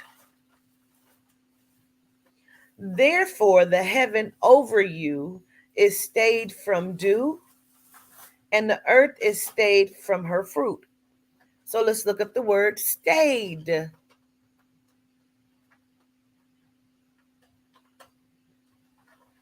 Oh, what you got, Todd?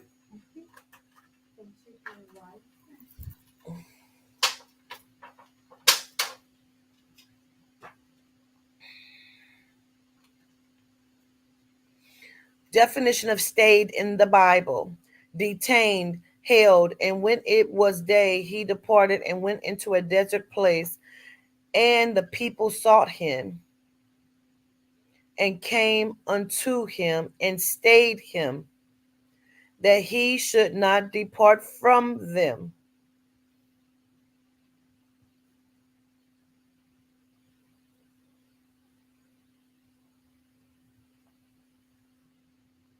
See if it's one more definition. Let's see. I want to make sure we got it.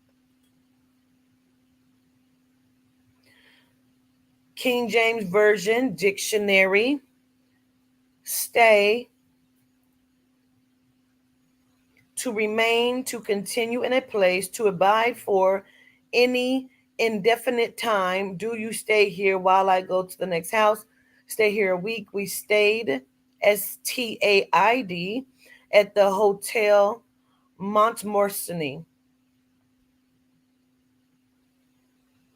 Okay. This damn net. Okay. Okay. Therefore, the heaven over you is stayed from dew.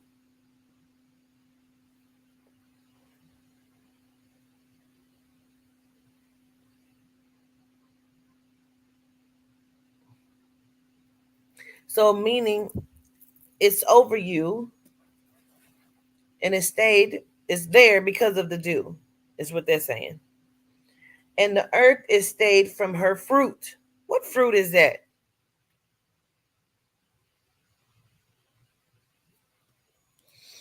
And I called for a drought upon the land and upon the mountains and upon the corn and upon the new wine and upon the oil and upon that which the ground bringeth forth and upon men and upon cattle and upon all of the labors of the lands, oh, labors of the hands.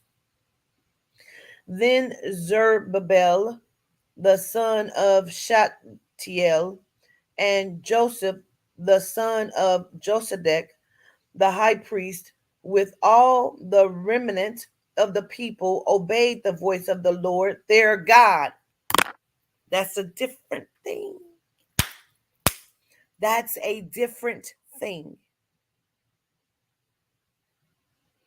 than the Lord of hosts. It's different. Come on. Come on. He has now cursed everything.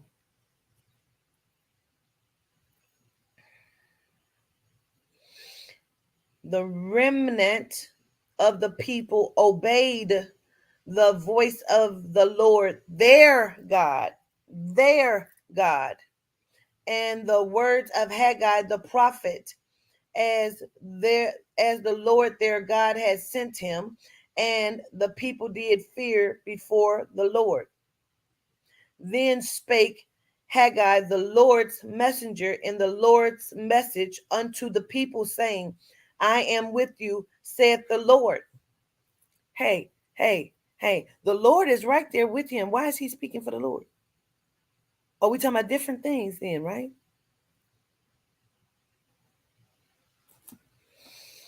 Then Zerubbabel, the son of Shatiel, and Joshua, the son of Josedek, the high priest, with all the remnants of the people, obeyed the voice of the Lord their God.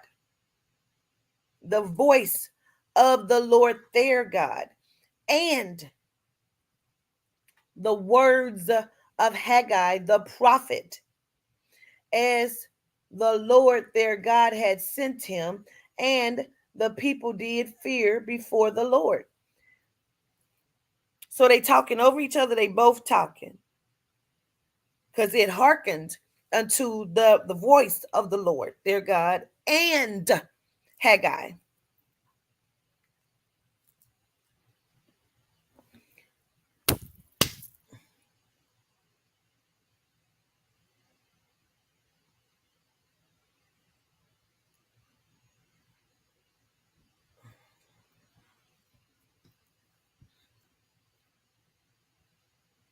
Then spake, meaning to speak, spoke.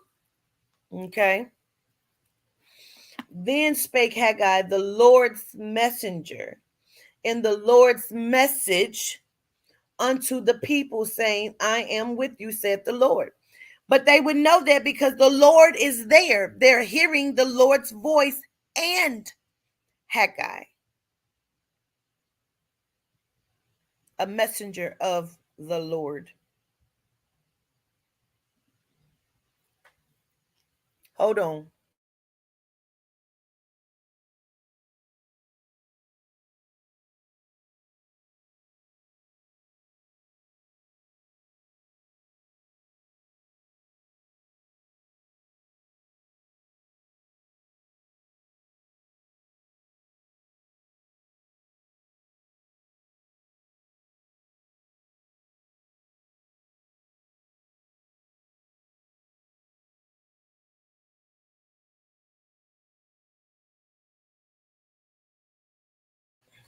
Okay.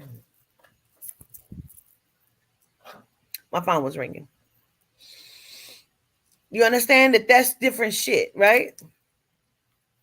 Why he need a messenger if they can hear him?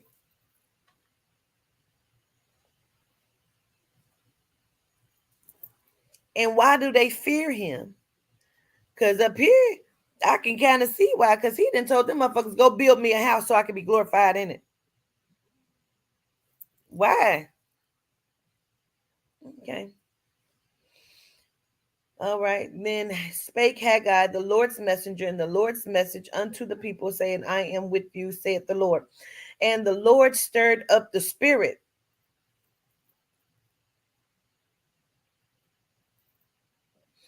And the Lord stirred up the spirit of Zerubbabel, the son of Shealtiel, what the fuck, governor of Judah, and the spirit of Joshua.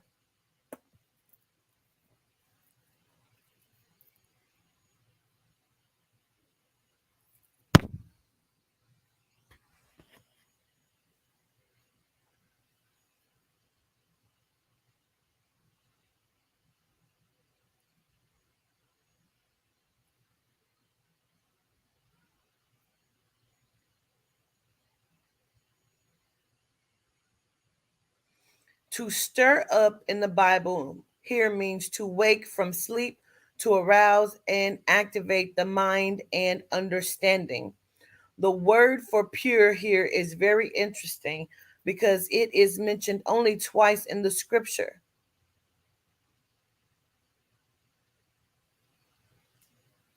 So to stir up means to awake from a sleep, to arouse and to activate the mind and understanding.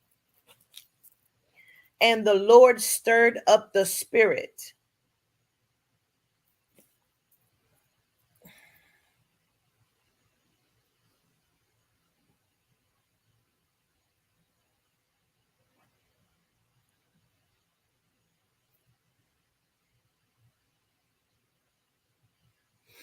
What is the spirit in the Bible?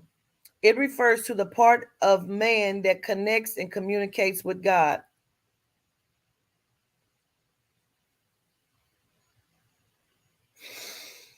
Our spirit differs from our soul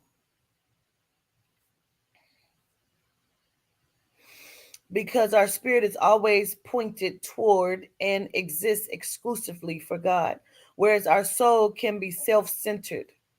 The joy, comfort, and peace of God's presence can only be experienced through our spirit. Your soul is yours, but the spirit belongs to God. What God?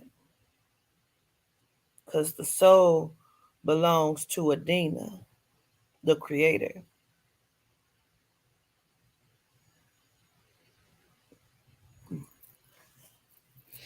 And the Lord stirred up the hey, hey, but if the Lord is stirring up the spirit,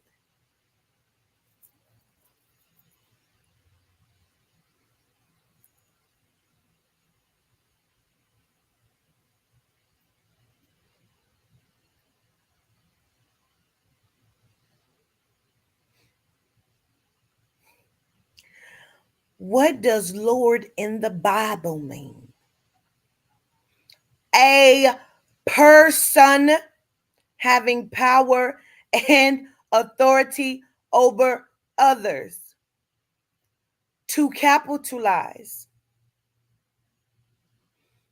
God since, three capitalized, Jesus Christ.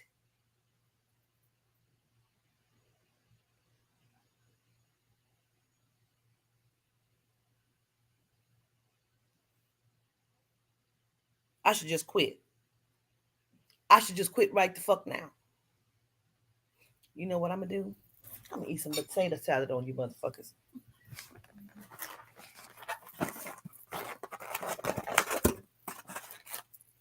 Let me just eat a piece of this here.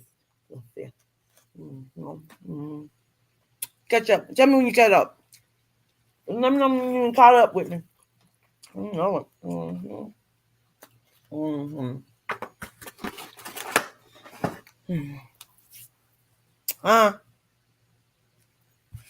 uh, the Lord of hosts, meaning a person having power and authority over others. Hmm.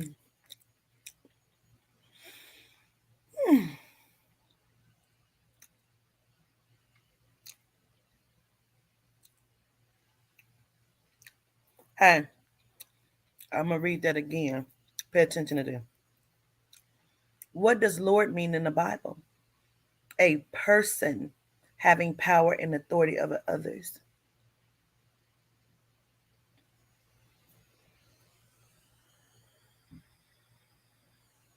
Right? 3 capitalized. Jesus Christ. Hey, hey, hey. What does that mean?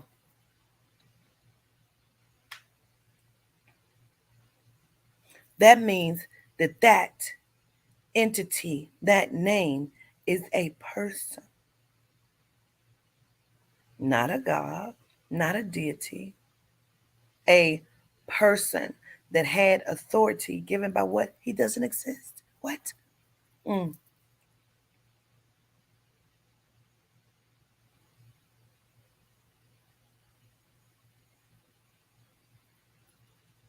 Let it sink in. Mm. Mm. Hmm? Hmm? He was not okay. Hold on. Wait, you right, Hootie. Come on, you on fire. Let's look this up really quick because I seen it.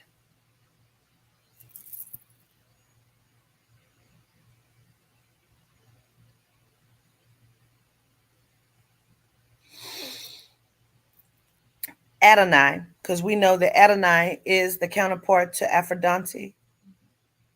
Adonai, the word Adonai is simply the word for Lord.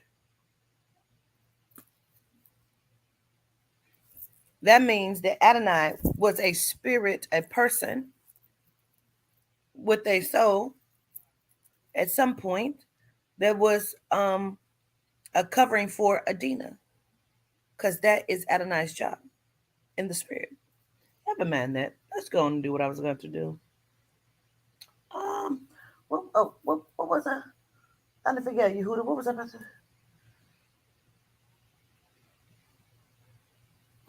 What was I about to do? Mm.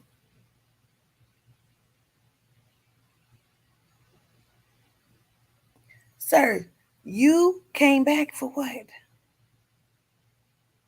Nobody gives a fuck, Tanashi. And you still can't prove what the fuck you're not even saying. So, what are you trying to prove? Let's go. What are you saying? We don't care what your name means. You still have no fucking point.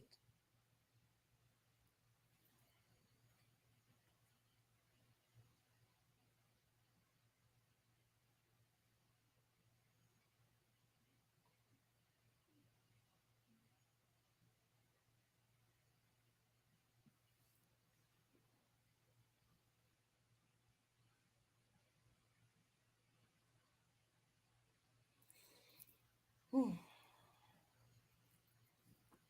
Let me go back to this because you don't have a point. You don't have one. You don't have one.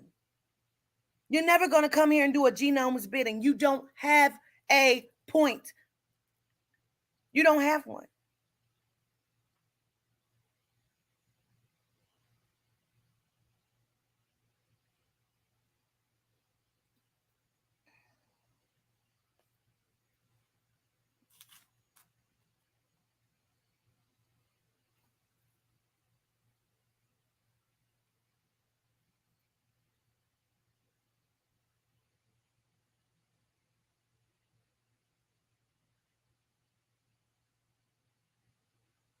Okay.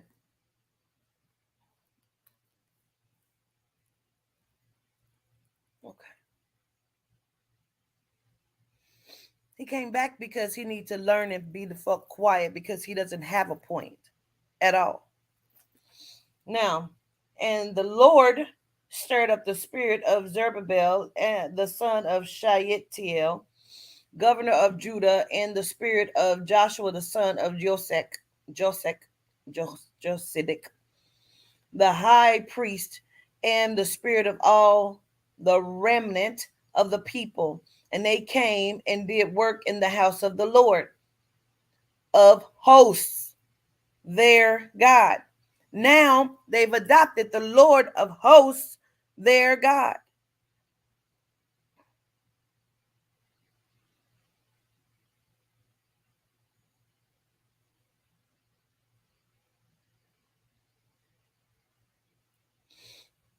Now it's the Lord of hosts, their God. So now they've made this a God. In the 24th day of the 6th month, in the 2nd year of Darius the king, meaning June 24th.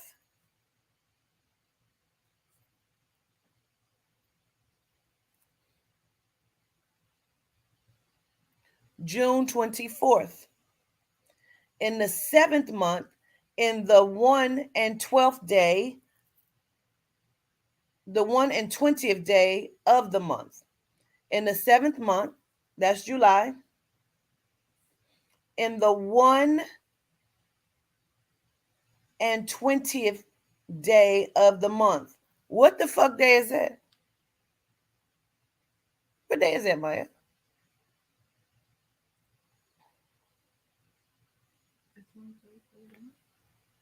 The 21st.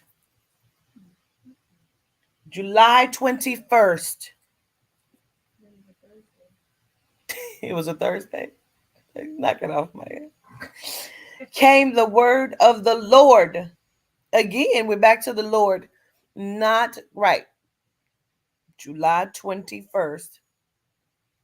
It's my cousin's birthday. The 7th month. Hmm? I don't know. I don't remember. My mind ain't working, but you look just like Jaden right now. Yeah. So this is July 21st. Came the word of the Lord back to only the Lord by the prophet Haggai, saying, Speak now to Zerubbabel, the son of Shayet. This is ridiculous.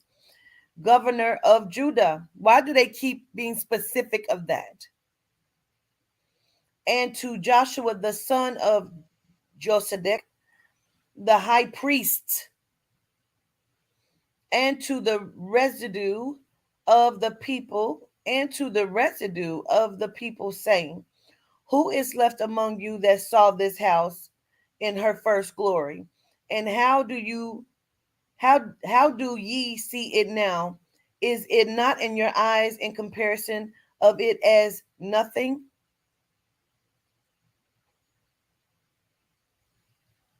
Yet now be strong, O Zerubbabel, saith the Lord, and the strong, said the Lord. Yet now be strong, O Zerubbabel, saith the Lord.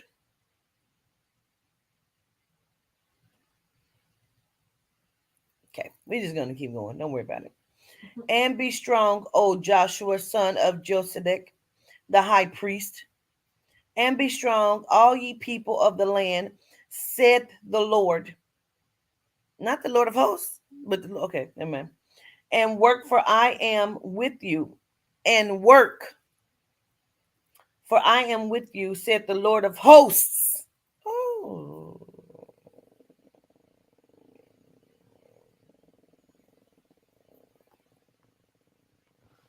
Oh my God. That's it. She don't stop. My daughter said I get on her nerves.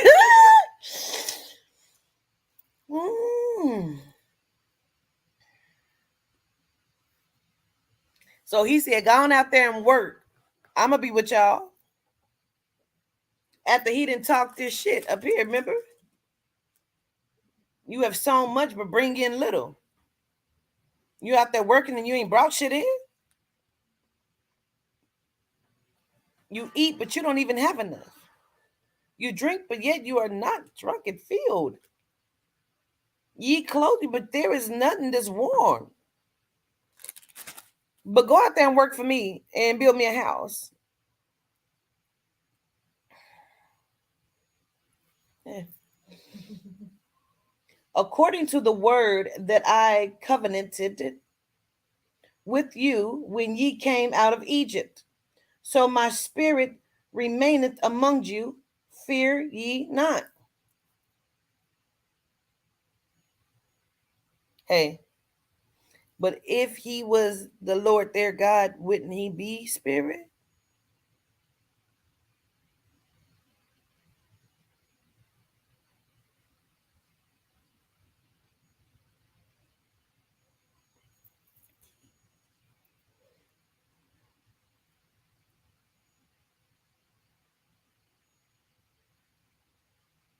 Okay, read on. For thus saith the Lord of hosts, yet once it is a little while, and I will shake it the heavens and the earth and the sea and the dry land. The Lord of hosts said that. For thus, why do you think they keep coming and putting Lord and then Haggai, the prophet of the Lord, and then the Lord of hosts?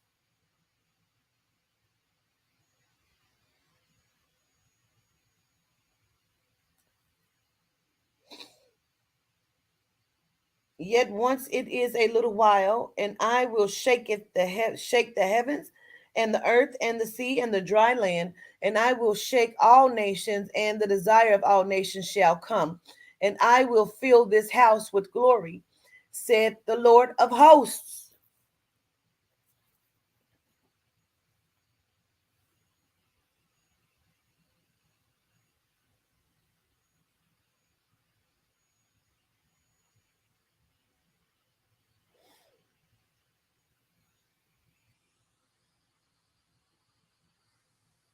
Why does it keep doing that? Why do I gotta keep proving what the fuck I am?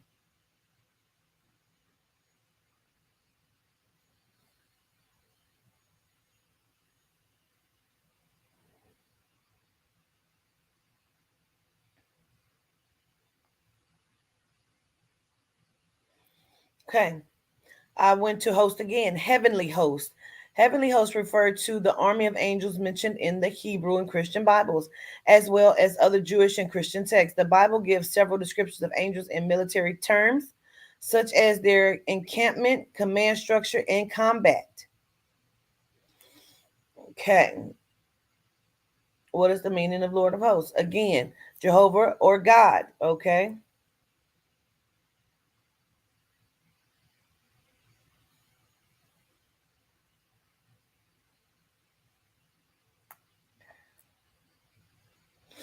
Scriptures present. Okay, let's go to here.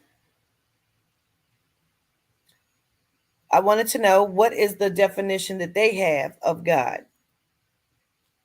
In Christian theology, the name of God has always held deeper significance than purely being a label, considered instead to have divine origin and be based upon divine revelation. Respect for the name of God is the one of the Ten Commandments, which is viewed not only as an avoidance of the improper use of the name of God, but also a commandment to exalt it. Through both pious deeds and praise, this is reflected in the first petition in the Lord's Prayer, addressed to God the Father.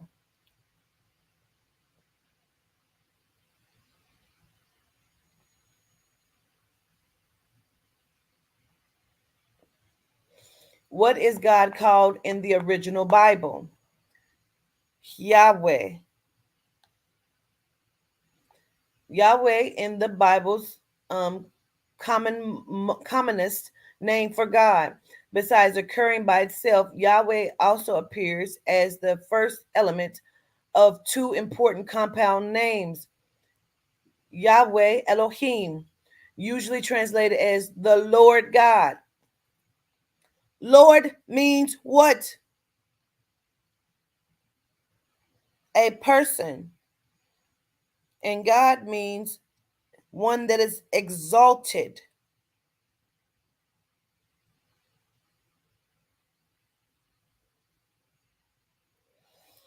Hmm, okay. Hmm. The silver is mine and the gold is mine, said the Lord.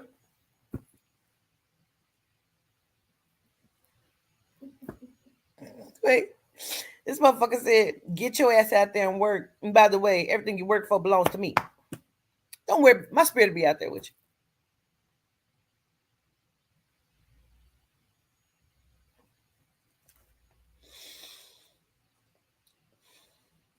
Go back to 7.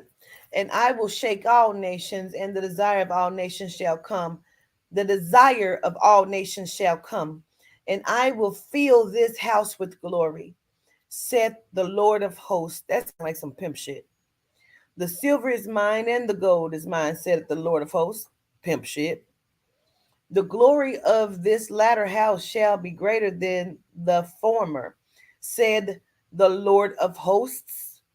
And in this place will I give peace, said the Lord of hosts. In the 4:10, in the 24th day of the 9th month. So now we're at September 24th.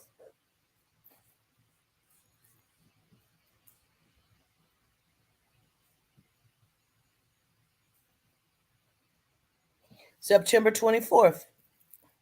Call me Quatita.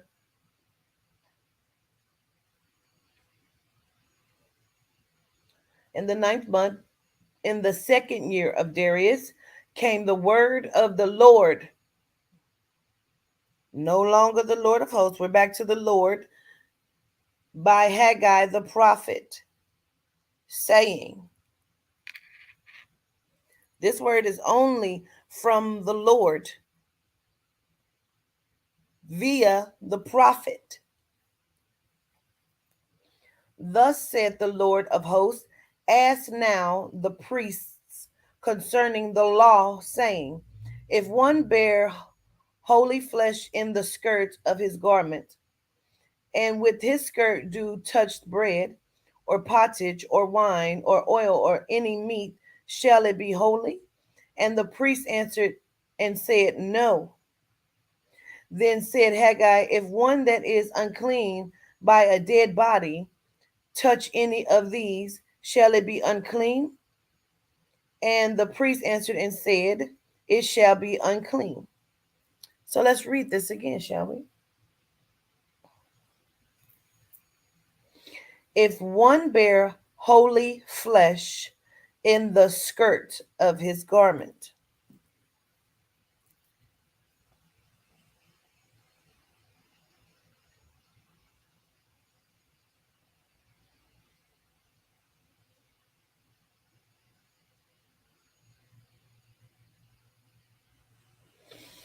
Okay, what does Haggai mean?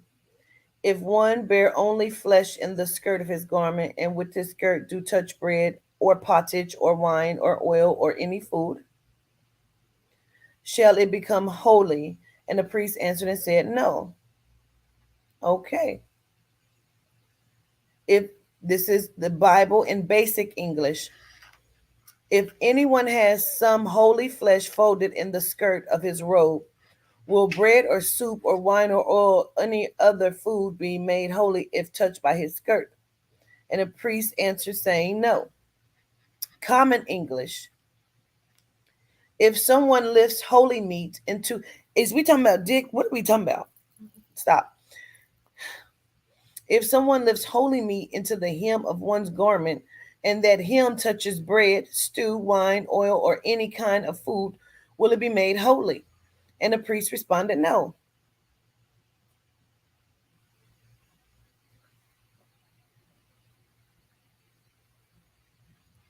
Okay. It's all of these different ones, okay? So now, let's see.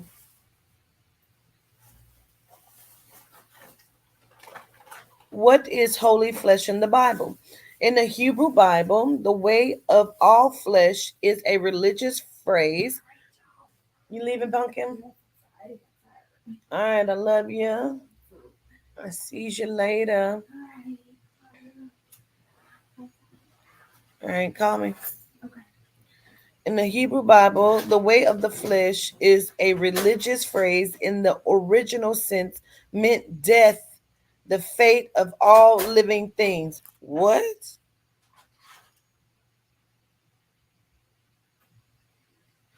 What? What is holy flesh in the Bible? In the Hebrew Bible, the way of all flesh is a religious phrase that in its original sense meant death, the fate of all living things. Now, flesh theology and Wikipedia. Let's see. In the Bible, the word flesh is often used simply as a description of the fleshy part of an animal, including the meat of human beings, and typically in reference to dietary laws and sacrifice. Less often, it is a metaphor for familiar or kinship relations, and particularly in the Christian tradition, as a metaphor to describe sinful tendencies. A related turn of phrase identifies certain sins as carnal sins. Etymology. The word flesh is translated from the Hebrew lesamis, basar, and seer, and from the Greek, whatever the fuck those letters are.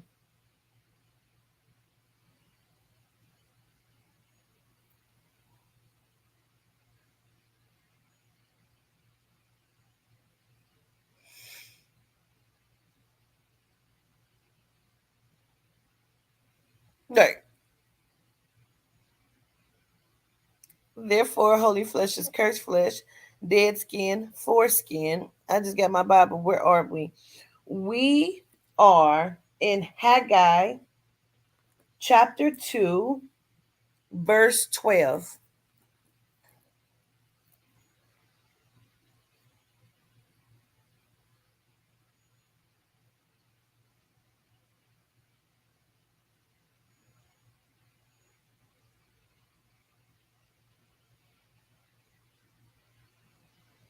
Doesn't make sense. If one bear holy flesh in the skirt of his garment. So let's look up the word skirt in the Bible.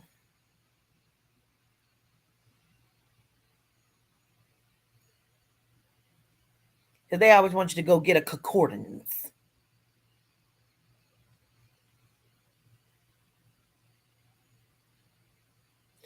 Skirt in the Bible, on its hem, you are to make blue and purple. Okay.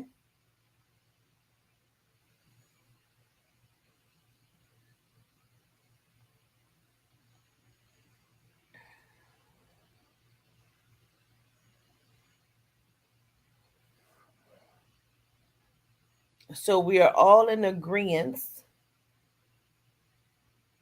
that we're still talking about a garment, right?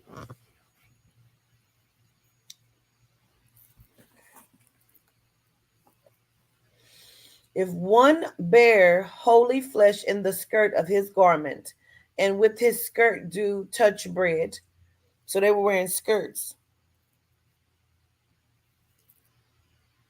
Because even if you're talking about a skirt of the bed, what is it?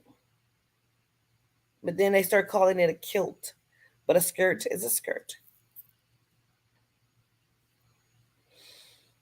Okay. So, and with his skirt do touch bread or pottage or wine or oil or any meat, shall it become holy? And the priest answered and said, no. Then said Haggai, if one that is unclean by a dead body touch any of these, shall it be unclean? And the priest answered and said, it shall be unclean.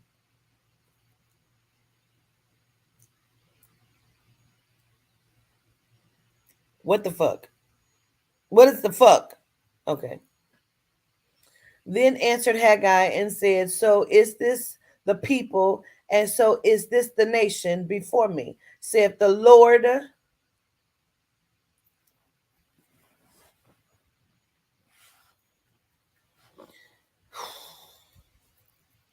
I'll read it again. Then answered, okay.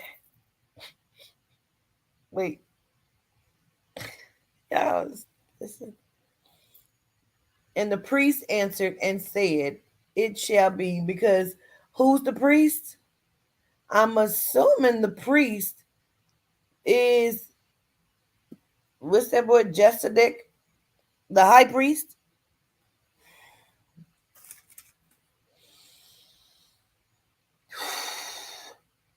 Then answered Haggai and said, "So is this people, and so is this nation before me, saith the Lord." So did Haggai, is Haggai speaking for the Lord? Because the Lord is still not, so the Lord is speaking at the same, so only Haggai can hear what the Lord is, like me and Yehuda.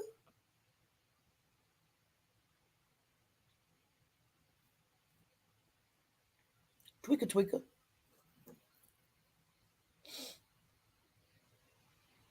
Because it said, saith the Lord. Hey, how is that when Lord is a person? How is he a prophet of the Lord when the Lord is a person? So Maya, is you my prophet? Speak for me, Maya. And the word of the Lord, no. How is he speaking? But they're calling him a prophet.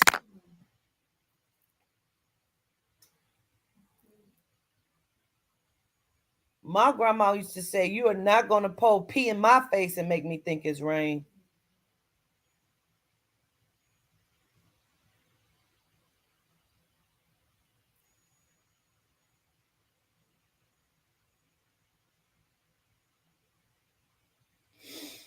Mm.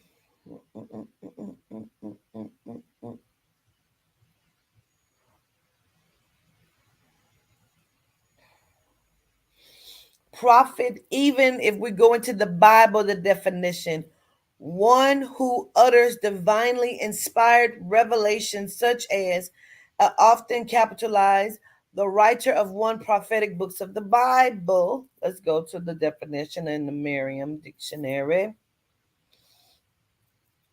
Definition of prophet: one who utters divinely inspired revelations, such as, often capitalized, the writer of one of the prophetic books of the Bible, capitalized, one regarded by a group of followers as the final authoritative revealer of God's will, one gifted with more than ordinary spiritual and moral insight, an inspired poet, an inspired poet, a spiritual seer, an effective or leading spokesman for a cause, doctrine, or group. In Christian Science, a spiritual seer. B, a difference of material sense before the conscious facts of spiritual truth. A regular Shakespeare. Somebody put Shakespeare there.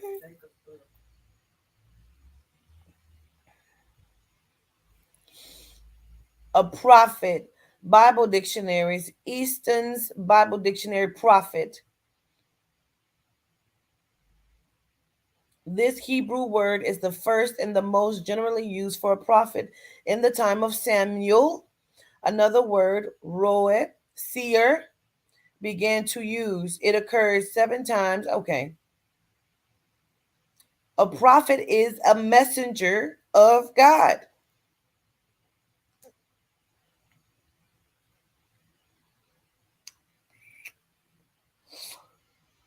Anyone being a spokesman for God to man might thus be called a prophet.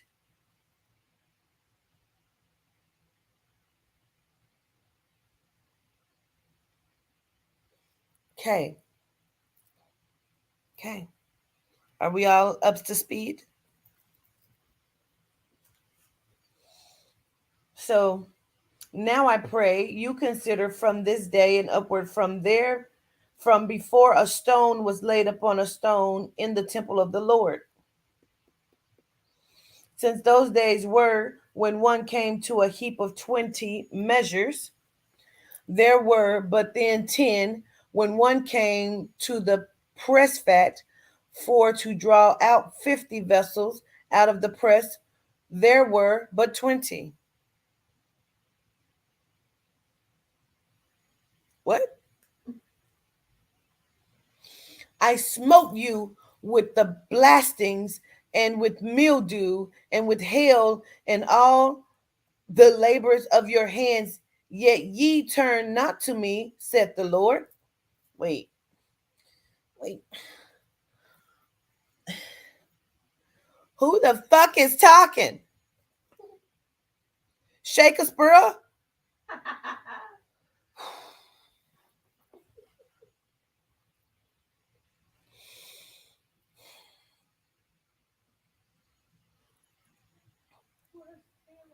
So, so a press fat is an ATM machine?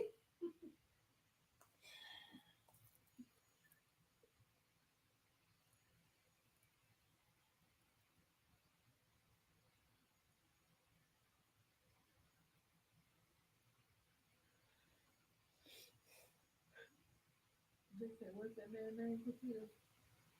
Shakespeare?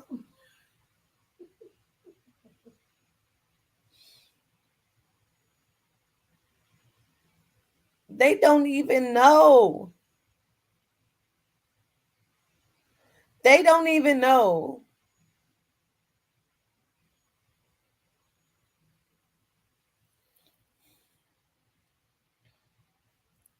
I'm gonna need to lay down after this.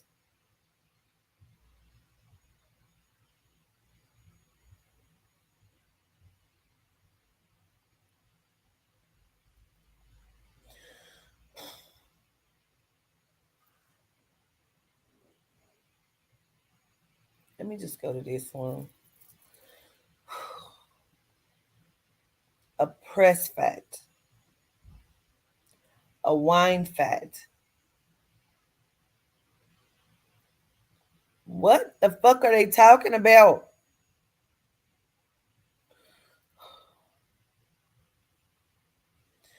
What does press fat mean?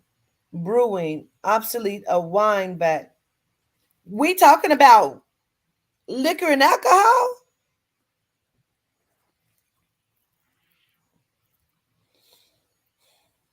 Since those days were when one came to an heap. Why is it A-N? An heap? Why isn't it an A? I am an English scholar. When do you put A-N? When it comes before a vowel. Correct? Why is it like this? Because you're supposed to put an A if it's heap. You put an A-N if it comes before a vowel. Okay. There were but 10. Read it again. Since those days were when one came to an heap of 20 measures. A heap of 20 measures. What the fuck does that have to do with anything?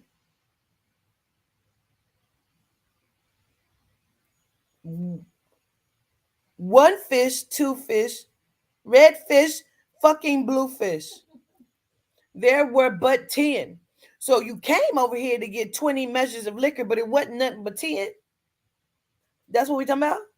When one came to the press fat to draw out 50 vessels of the press. So you came since those days were when one came to a heap of 20 measures. What's 20 measures mean?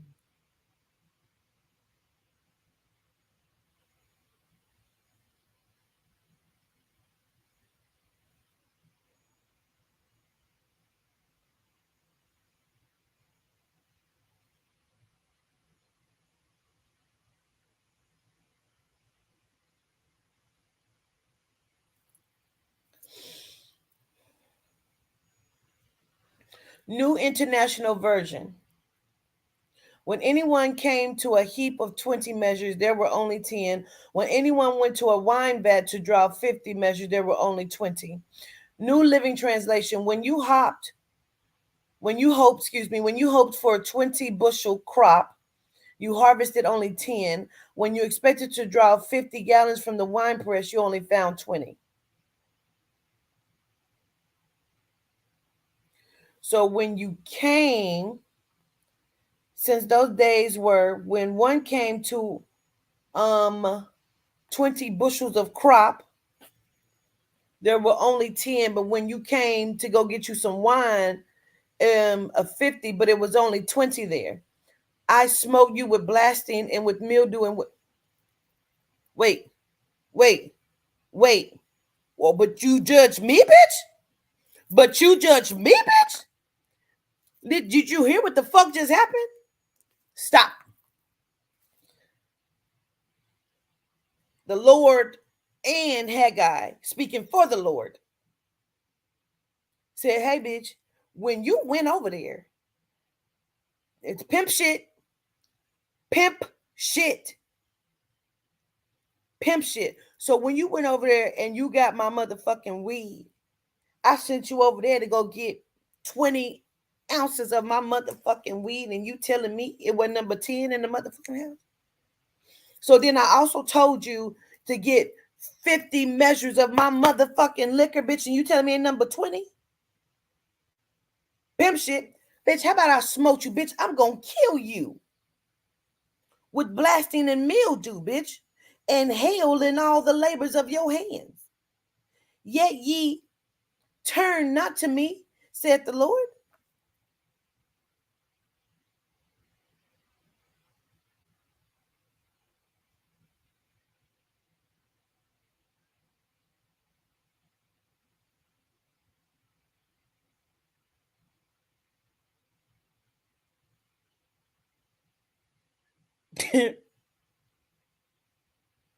Pimp down, pimp in distress.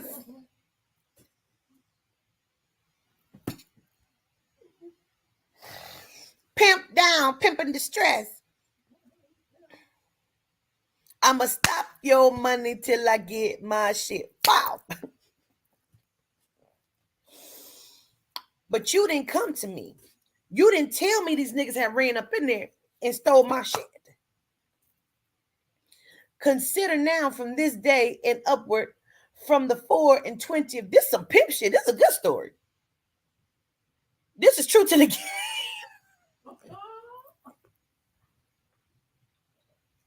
This is Columbus short speaking. Consider now from this day forth and upward. So from now on, bitch, from the 4 and 20th day of, so from September 24th, bitch, to forever, even from the day of the foundation of the Lord's temple was laid, consider it. So, bitch, you didn't fuck up. Is the seed yet in the barn? Yeah, as yet the vine and the fig tree and the pomegranate and the olive tree have not brought forth. From this day will I bless you.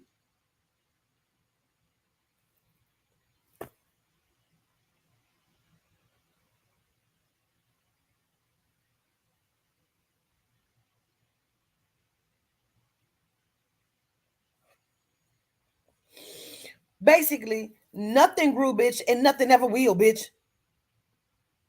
So this motherfucker done put a hex on some shit.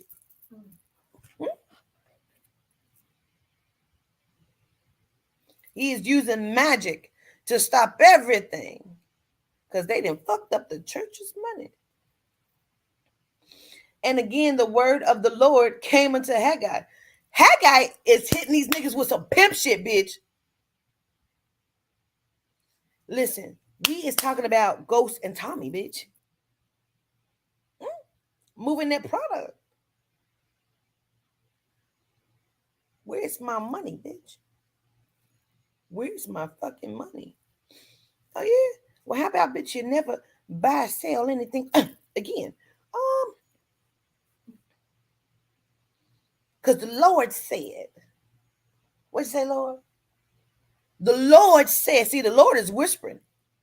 Tell these motherfuckers they're done. The Lord said, you niggas is done.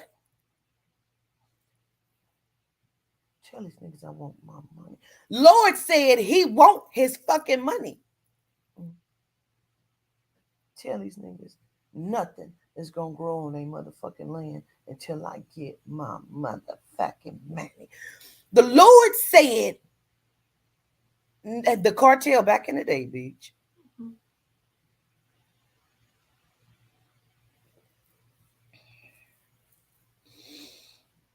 And again, the word of the Lord came unto Haggai in the 24th day and 9th day of the month, saying,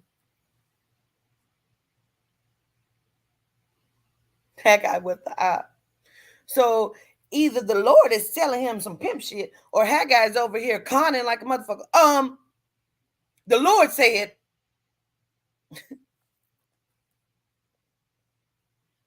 and again the word of the Lord came unto Haggai in the 4 and came into Haggai in the 24th day of the month, saying, Speak to Zechariah, governor of Judah, saying, I will shake the heavens and the earth. Oh shit. They in trouble. Whew.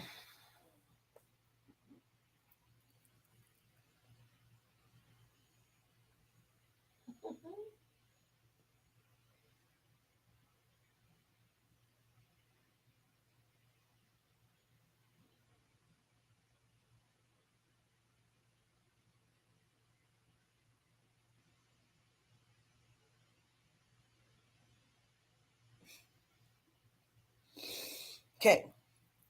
Heaven, definition, a noun, a place regarded in various religions as the abode of God or of the gods and the angels and of the good after death, often traditionally depicted as being above the sky. So it's not even the sky, it's above the sky.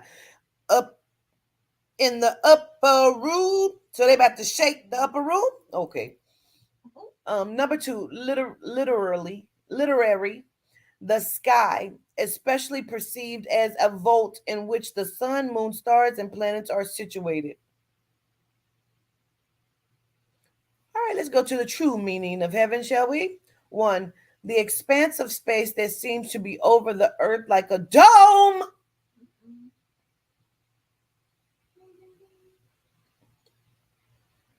Firmament, usually used in plural, the brightest star in the heavens. 2, often capitalized, the dwelling place of the deity.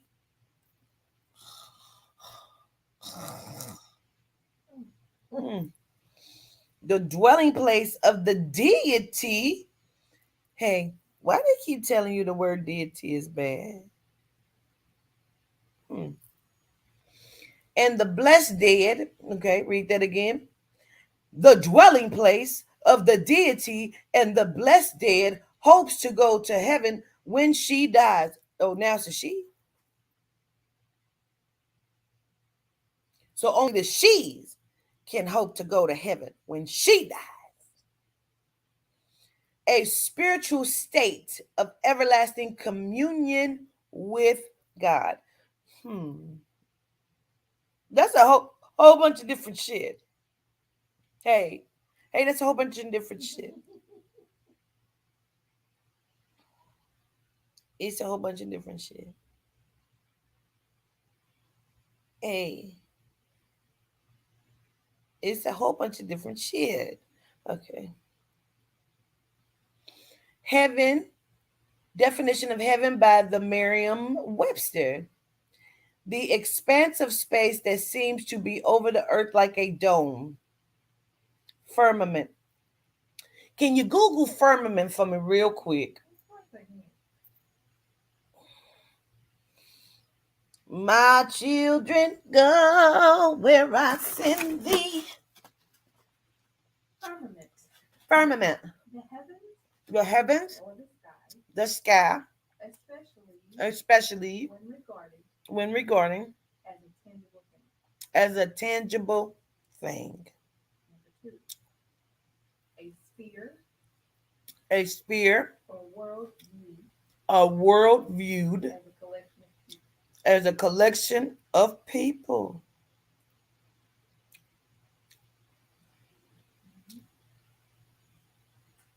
You go on and take a run. There's a third Oh, it's the third one. one? Do tell.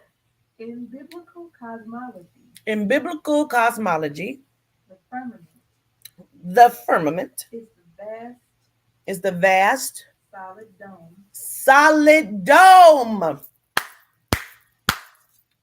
created by God. created. God Craft your moves.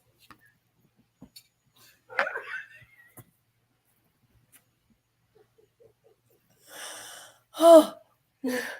You craft your moves. Make me feel whole, please. Help. Make me feel good. The firmament is a dome created by God. Go ahead, please. Created by God on the second day of His creation of On the world. second day, yes, yes, yes, yes.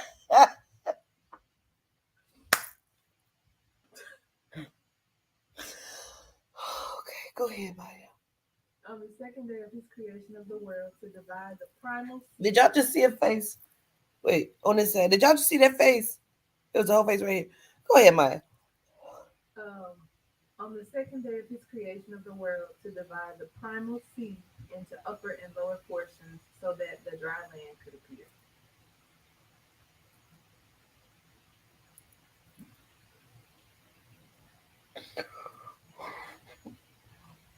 One fish, two fish, red fish, blue fish, bitch.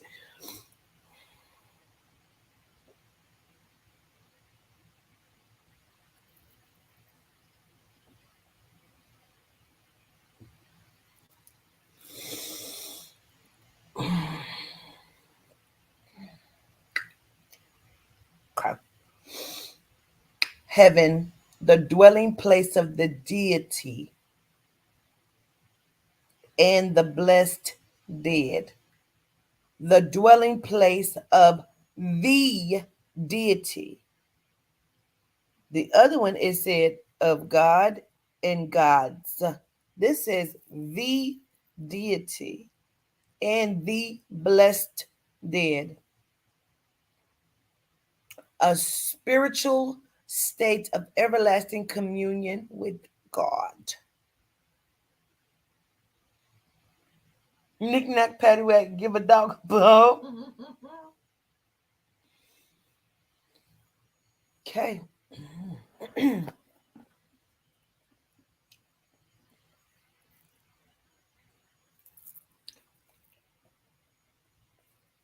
We're speaking back to Zerubbabel, governor of Judah.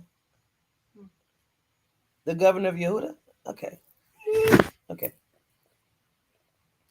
I will shake the heavens and the earth, and I will overthrow the throne of kingdoms, and I will destroy the strength of the kingdoms of the heathen, and I will overthrow the chariots and those that ride in them, and the horses and their riders shall come down, everyone by the sword of his brother. You know what they just said to you. He is going to kill a whole bunch of shit and then try to open up a fucking port. I keep seeing Yehuda's face right here. That's Yehuda's face right there. I see it plain as day. Y'all don't see that lion's face?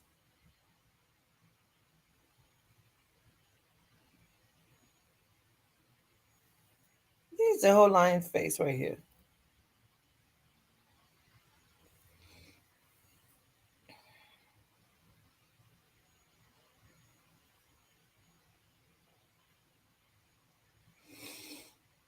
You thought it was just you? No, I see this lion's face right here. It's clear as fucking day, bro. I could almost trace it. Because this is the nose. That's the nose right there. His whole face. With the mane. Because it was behind my head at first. And I will overthrow the throne of kingdoms. And I will destroy the strength of the kingdoms of the heathen. And I will overthrow the chariots and those that ride in them. And the horses and their riders shall come down, every one by the sword of his brother. So, what he said was, I'm going to destroy everything, but I'm also implement the Cain and Abel energy, and they will come down by the hands of each other. Brother shall kill brother. No, that's what it said. In that day, said the Lord of hosts,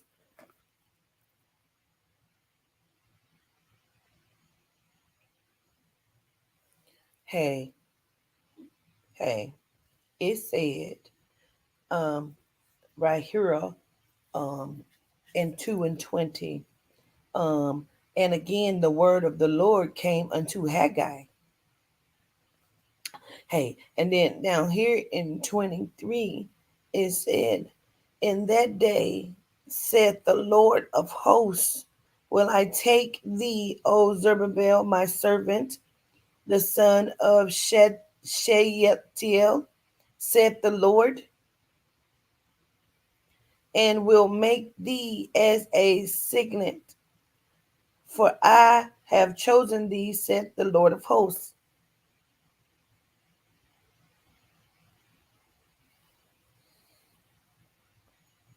Wait.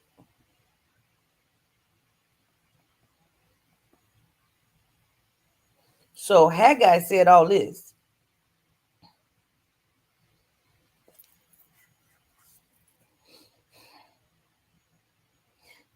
That ziggity, um,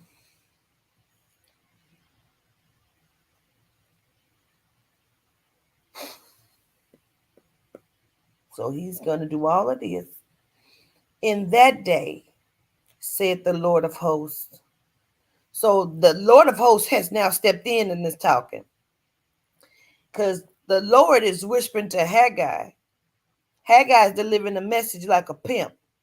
And then the Lord of hosts have now stepped in and said, oh yeah, and by the way, in this day, the Lord of hosts, oh Zerubbabel, my servant.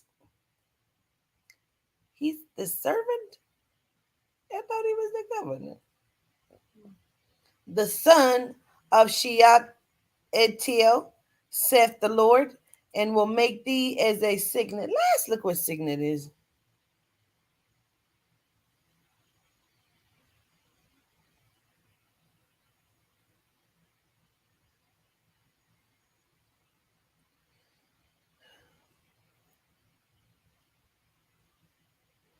A small seal, especially one set in a ring, used instead of, I just feel sick in my stomach. I just need to lay down.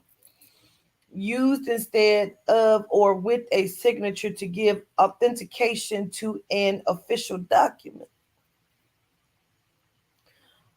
Okay.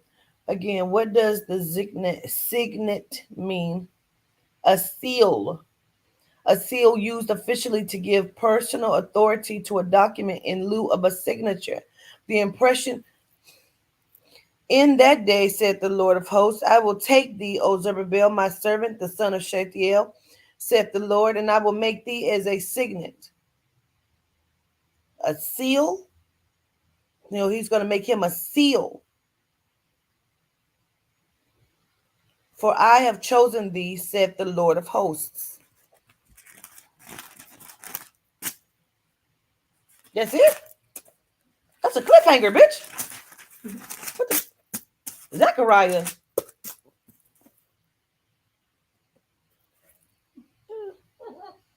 You, hey, we missing a page or two.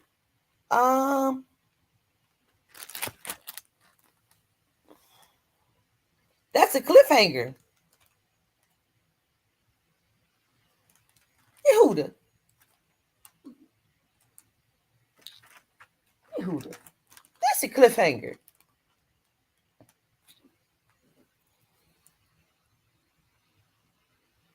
Let me go.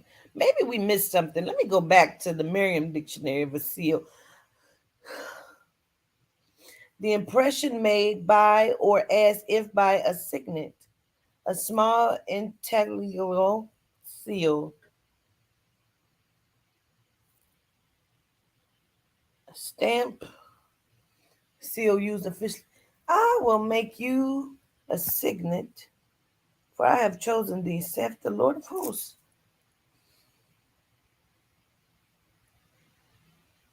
Did nobody even say? Do you see my guy? Nobody even said the end. Does it pick up in Zechariah? In Zechariah chapter 1, in the 8th month, in the 2nd year of Darius. Oh, there it is. It picked back up. Okay. It was a cliffhanger. Came the word of the Lord unto Zechariah, the son of Betrayal, the son of Iddo, the prophet, saying, phew.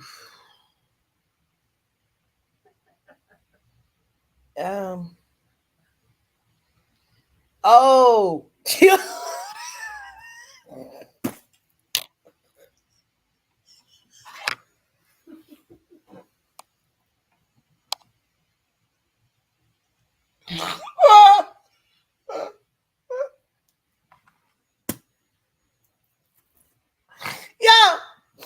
Yo, Yehuda said, "Oh, they changed cast on your."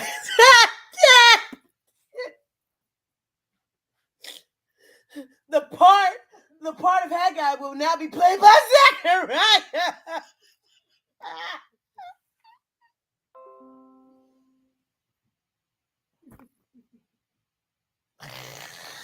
Bro,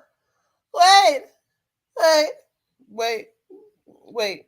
Yo, you be quick on your fucking feet, bro. Yo, can't I can't even make it up. This is a good book. This is what it is. Ooh, never lets me down.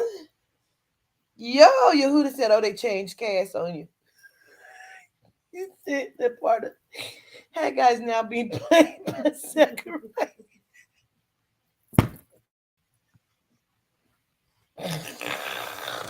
Yo, he talking about some way. That what happened? Wait, Oscar Worthy. Whew. Whew. I just feel like I'm gonna throw up. Mm. We've now reached the intermission. Oh my gosh. Yo, I can't even take Yehuda serious, bro.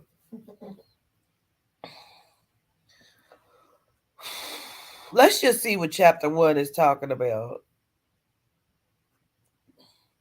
You is late, Aubrey, but listen, go back and watch this again. We're 3 hours in. Like, time flies when you're having fun. In the 8th month, hey, can I tell y'all something? What? No, I'm going back. I'm going back. No, you gonna sit and listen to this. Because they, listen, wait, go back. Okay. Right here it says, we're back in Haggai. Okay. Hey, in chapter 2, verse 1 of Haggai, it says, in the 7th month, in the 1 and 20th day of July. Okay, so that's July 21st, right? Okay, hold on. Wait for it. Come on. Right here it says, in the 4 and 20th day of the ninth month.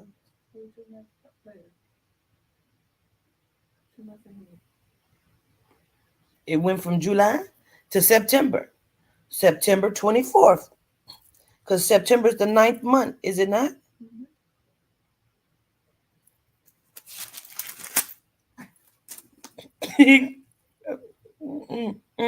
Hey, sit down, 290 vision. Sit down. You sit down and stop celebrating. Ashley, sit down. No, you're going to sit through this. Mika, sit down. Miss Cannon.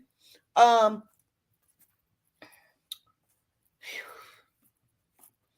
in the 8th month, in the 2nd year of Darius, came the word of the Lord unto Zechariah, the son. Okay, so they went back on the bitch. So they went to November on you. October, November. No. So August. So August. He went back to August because they skipped it. So the Lord wasn't talking to Haggai in the month of August. He was talking to him. He was like, I'm going to fuck with this nigga in July. Then we're going to go on over here and take a trip real quick and go holler at Zechariah. And then we'll be back and tell this nigga what the fuck he supposed to be doing over here. Okay. So they went over here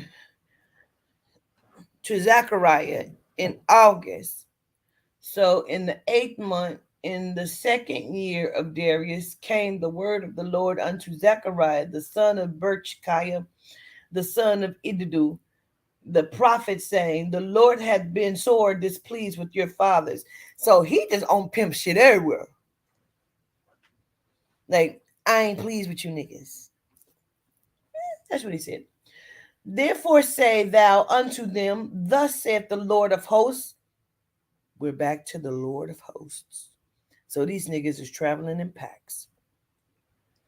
Turn ye unto me, saith the Lord of hosts, and I will turn unto you, saith the Lord of hosts.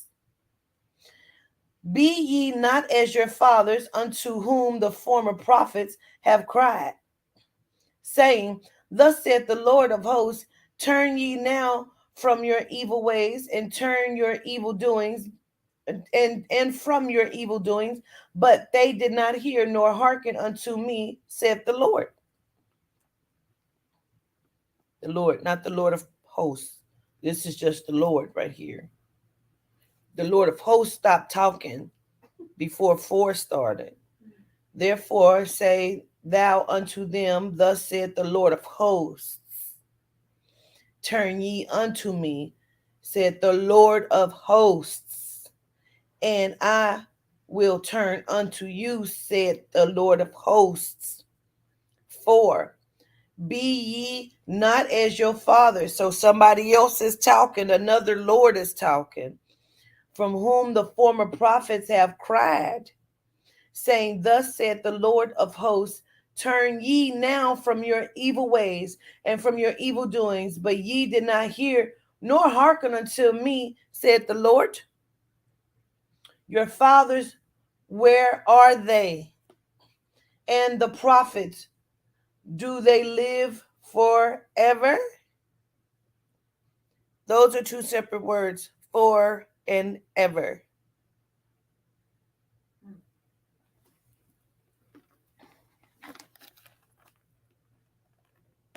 Those are 2 separate words, for and ever.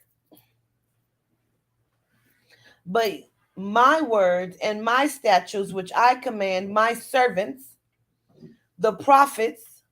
So the prophets are men that serve the other man, but they call him the Lord.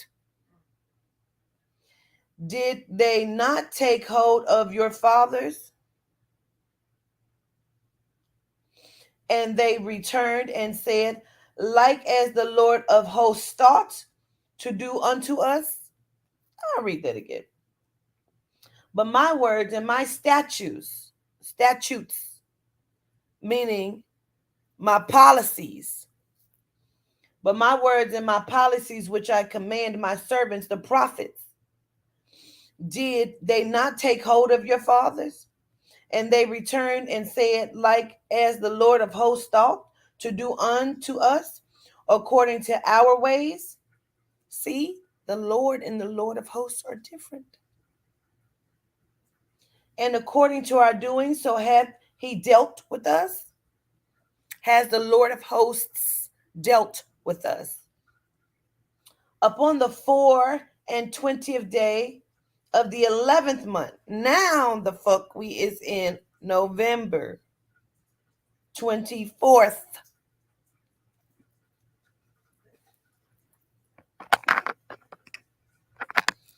Up here is August.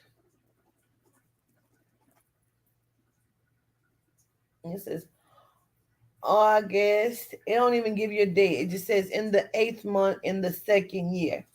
Down here, it has now told you that this is November 24th.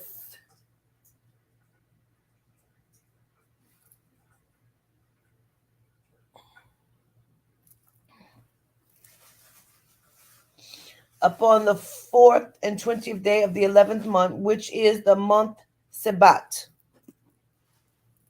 In the 2nd year of Darius came the word of the Lord.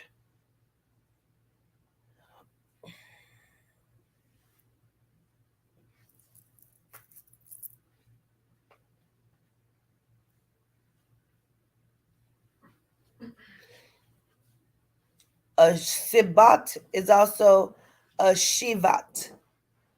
The Jewish in the Jewish calendar, the 5th month of the civil and 11th of the religious year, usually coinciding with the parts of January and February.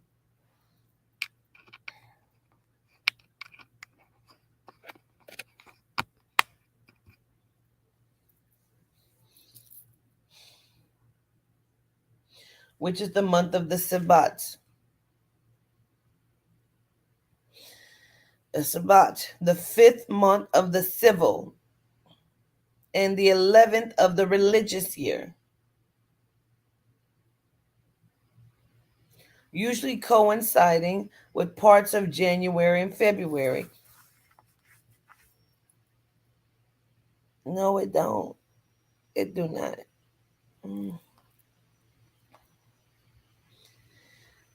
What does Sabbat mean in Hebrew? Let's look at that one. In Hebrew, it means the 11th month of the ancient Hebrew year, approximately corresponding with February.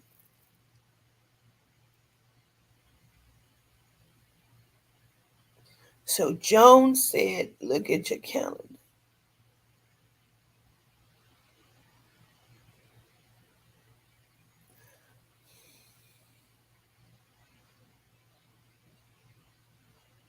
So the 11th month is February,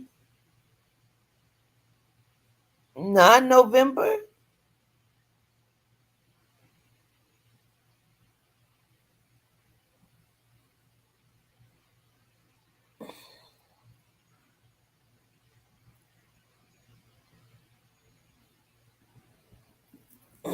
It knocked my socks off. Unto Zechariah, okay. The 11th month, which is the month Sabbat. In the 2nd year of Darius came the word of the Lord. Just Lord, not Lord of hosts, just Lord. Unto Zechariah, the son of Barachiah, no, the son of Ido, the prophet, saying, I saw by night, and behold, a man riding upon a red horse. And he stood among the myrtle trees that were in the bottom. And behind him were their red horses, speckled and white. Then I said, O my Lord, what are these? And the angel that talked with me said unto me, I will shew thee what these be. Where the fuck the angel come from? Hey, where did the angel come from? Because the angel was never talking, it was just the prophet. Where are we? We are in Zechariah chapter 1, verse 7. We will read again from the top of 7.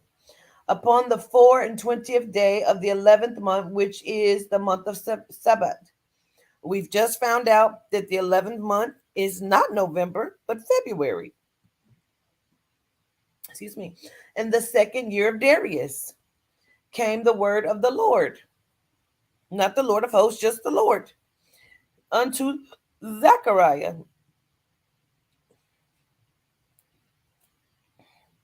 the son of Berechiah,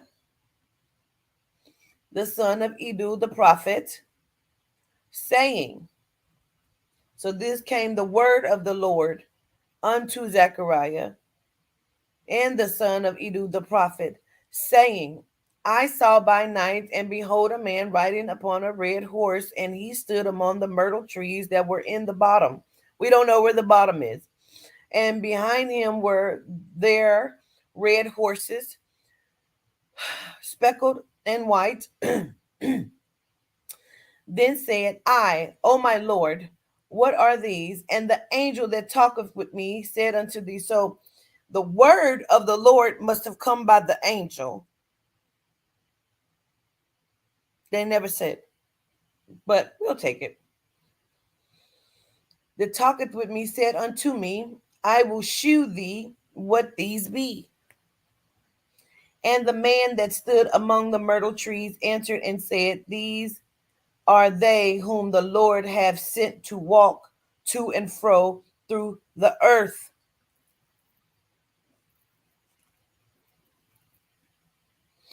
And the man that stood among the myrtle trees. Let's Google myrtle. It's good to just know.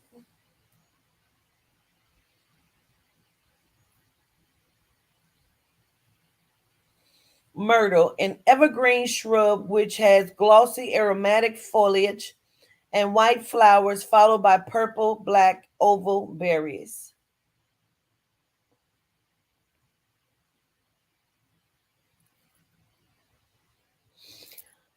By Myrtle by Webster's Dictionary. A common evergreen bushy shrub, a southern Europe with oval to lance shaped shiny leaves, fragrant white or rosy flowers, and black berries. Any of the chiefly tropical shrubs or trees comprising the myrtle family.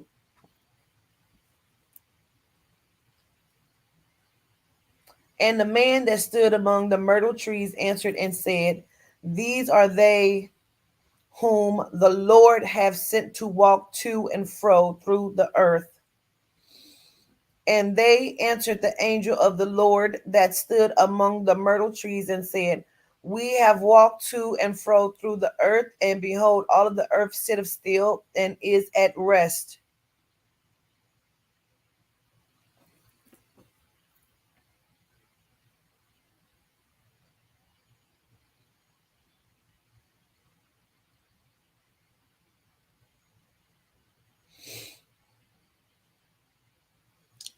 Definition of rest.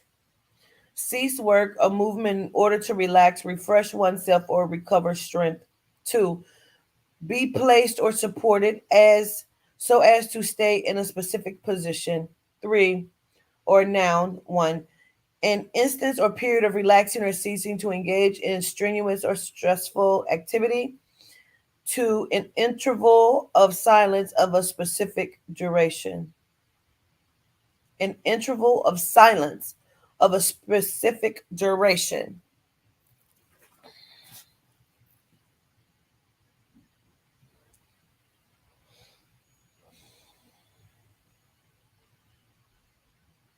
We have walked to and fro through the earth, and behold, the earth sitteth still and is at rest. Then the angel, okay, let's look at that really quickly.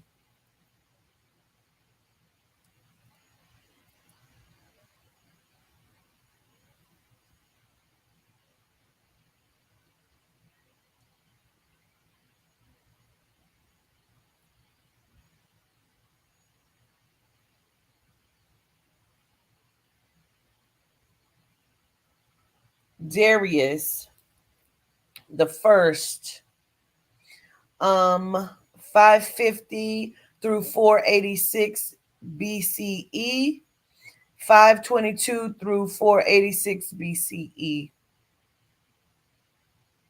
So the years are going down. The years are going down. If it's from 550 through 486 BCE or 522 through 486 BCE. And we've come to understand that BCE means what?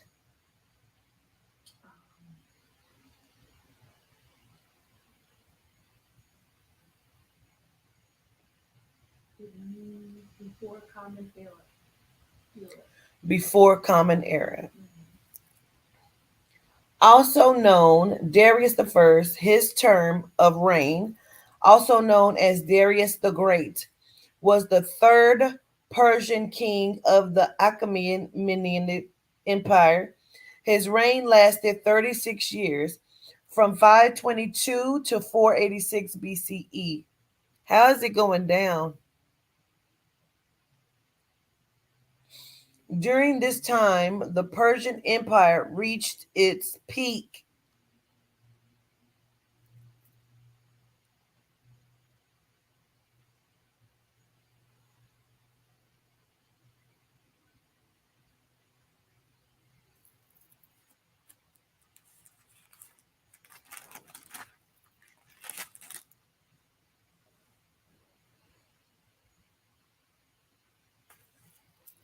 And this is the picture that they show you of, I guess, his empire.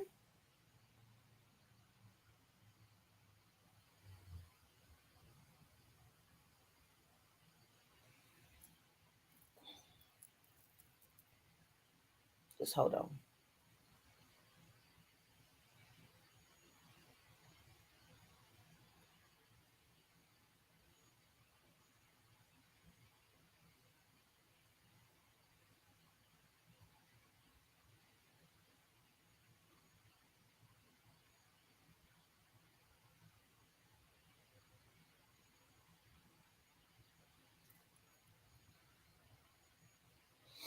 So, Maya, what is the difference between BC and BCE?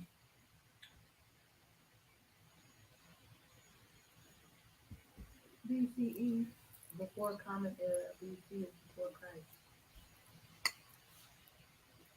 Wait on it.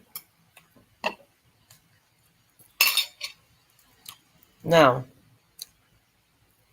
Yehuda said for me to Google the book of Haggai.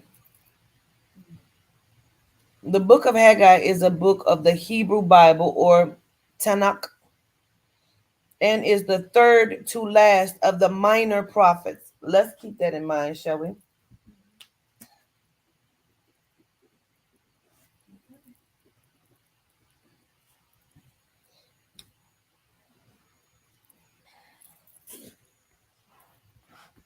Okay. Of the minor prophets, it is a short book consisting of only 2 chapters. The historical setting dates around 520 BC.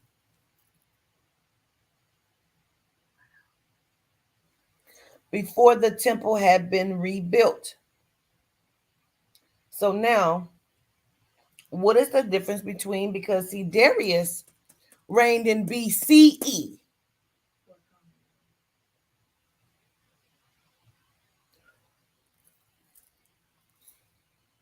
Okay. In the second year, this is the beginning of Haggai. In the second year of Darius the king, In the 6th month, in the first day of the month, came the word of the Lord by Haggai the prophet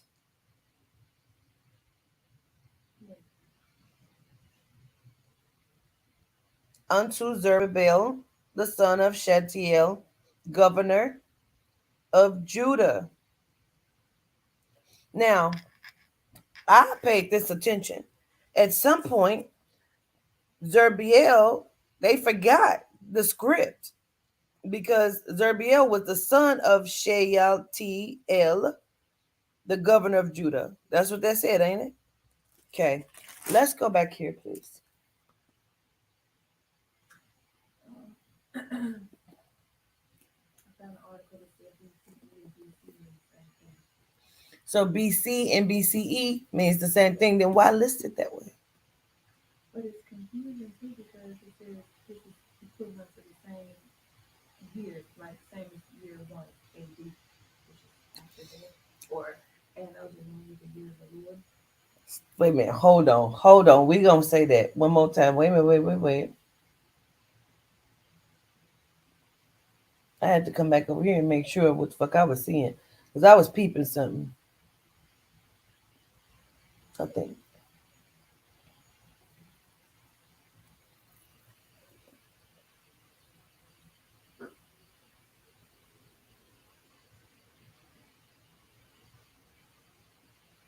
These motherfuckers double talk so much, I think they be forgetting.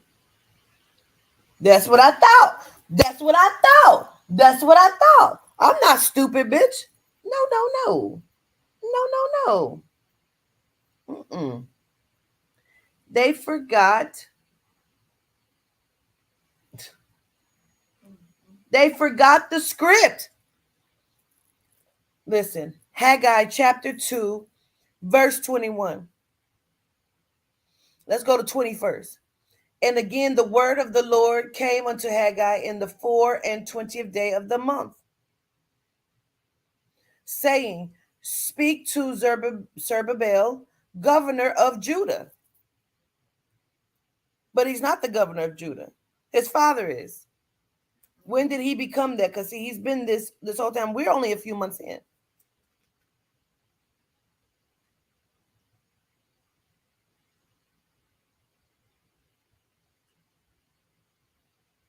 Now, Maya said that they are saying that BC and BCE, BC meaning before Christ, BCE means before common era,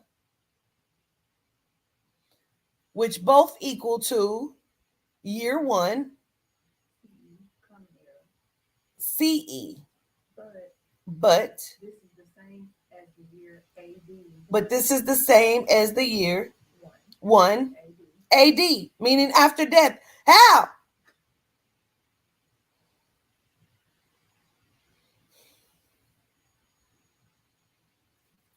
So what the fuck they just said? And then they said it was thought when the AD dating system, which was implemented by the Romans, was created that its year 1 was the year Jesus of Nazareth was born. So it's before and after his death. Year 1 is before and after. So he born and died in the same birth. He died at birth. Okay.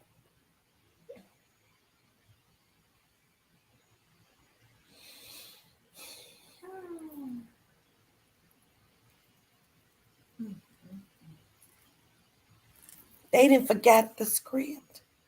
Cause speak to Zerubbabel, governor of Judah. He's not the governor of Judah. My head hurt. My head hurt. It hurts. Um.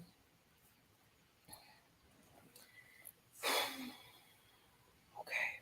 We gonna go on and finish out one. We just gonna go on and finish it out, and then we'll be done because I can't take no more after that. And they answered the angel of the Lord that stood among the myrtle trees and said, we have walked to and fro through the earth, and behold, all the earth sitteth still and is at rest. Then the angel of the Lord answered and said, O Lord of hosts,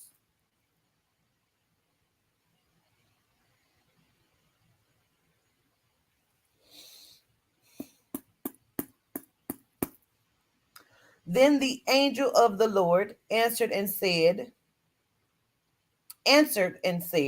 O Lord of hosts, how long wilt thou not have mercy on Jerusalem and on the cities of Judah?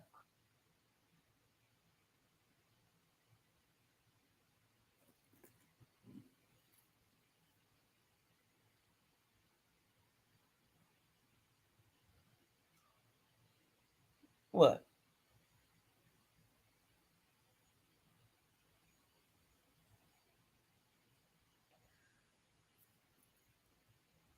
Could BCE also mean before Christianity?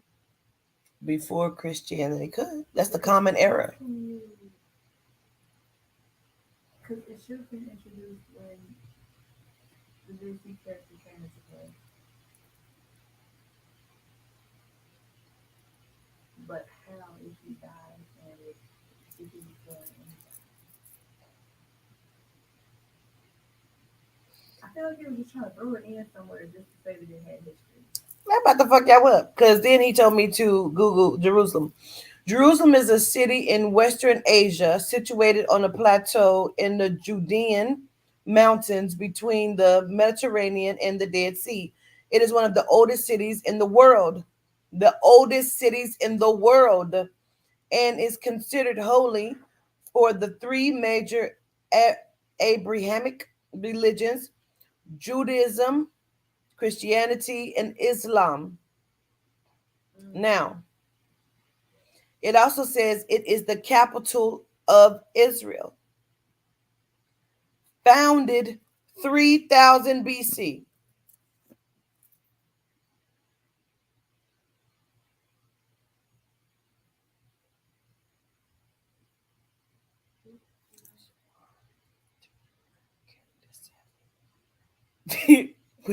No, bitch, I'm adding 1 and 2, 5, 2, 2, carry the 7 plus the 3 and the 6. 1, the 3000. We sit a little short. 520. It's a then 486. That's 36 years. Um, but this Jerusalem wasn't founded until 3000 BC, so before Christ. It was founded before 3000. So that it's going from 3000, it's going down to the 500s is what we're doing. So we're going from 3000, but we only in 2022 of the after death. Okay, so I need to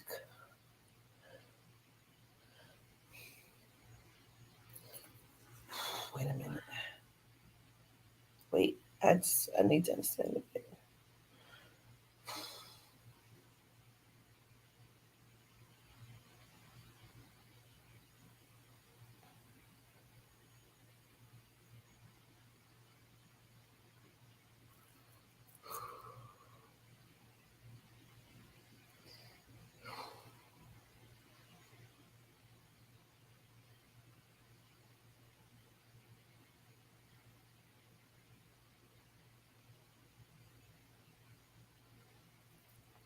Um, Judah, son of Jacob. Judah was, according to the book of Genesis, the book of Genesis.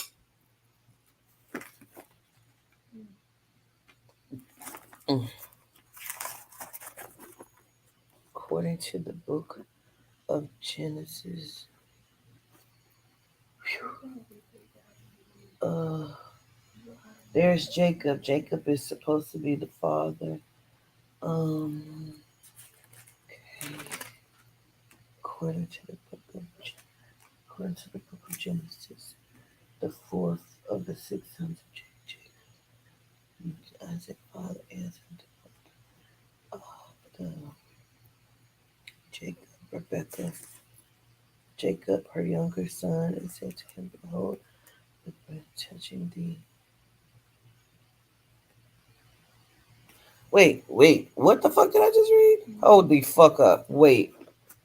Genesis, what the fuck chapter is this? Oh, 27 and 42. And these words of Esau, her elder son, were told to Rebekah, and she sent and called Jacob her younger son, and said unto him, Behold, thy brother Esau, as touching thee, doeth comfort himself, purposing to kill thee.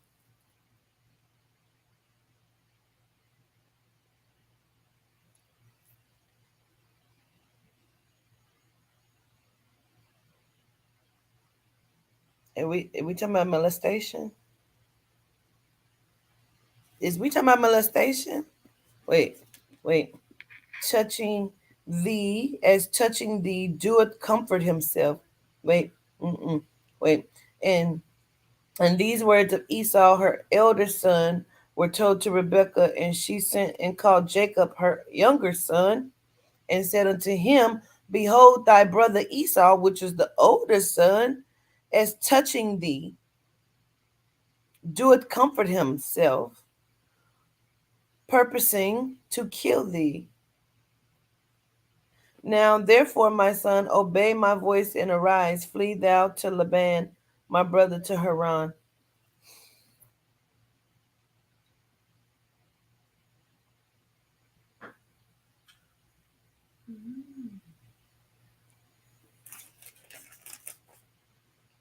Shanice. I got to find this.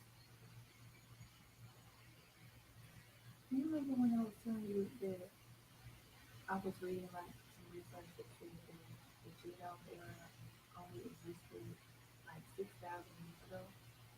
There, it's only like been 6,000 years of y'all. Like, Yes. okay, we've been here like this. Yes. So somebody asked, what was today 3,000 years ago, or what was 3,000 years ago BC? What date was today, or what era was 3,000 years ago? They said 6,000 BC, which is right around the time that the Genealogy was created, which is where all of this shit came out.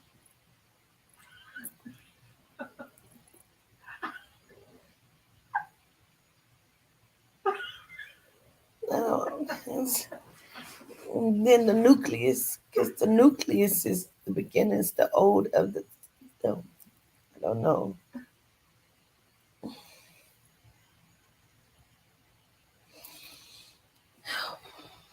Genesis 29 and 11. And Jacob kissed Rachel and lifted up his voice and wept. And Jacob told Rachel that he was her father's brother. What? Mm-hmm. I need to go back a little bit. Wait a minute. Let's go back to 9. And while he yet spake with them, Rachel came with her father's sheep, for she kept them. And it came to pass when Jacob saw Rachel, the daughter of Laban, his mother's brother.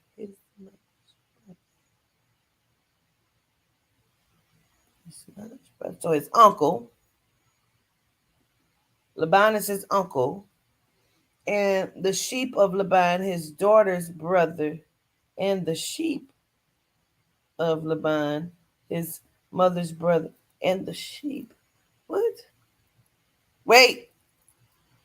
And it came to pass when Jacob saw Rachel, the daughter of Laban, his mother's brother, meaning the uncle, and the sheep of Laban, his mother's brother.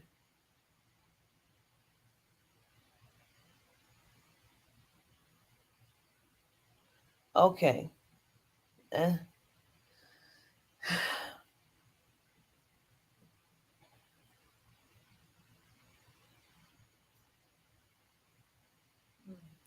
that Jacob went near and rolled the stone from the well's mouth and watered the flock of Laban's, his mother's brother.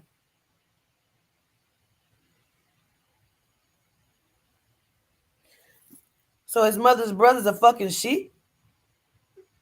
What? No, I can read just the fuck fine. Right, Melanite Scorpio. I can read the fuck just fine.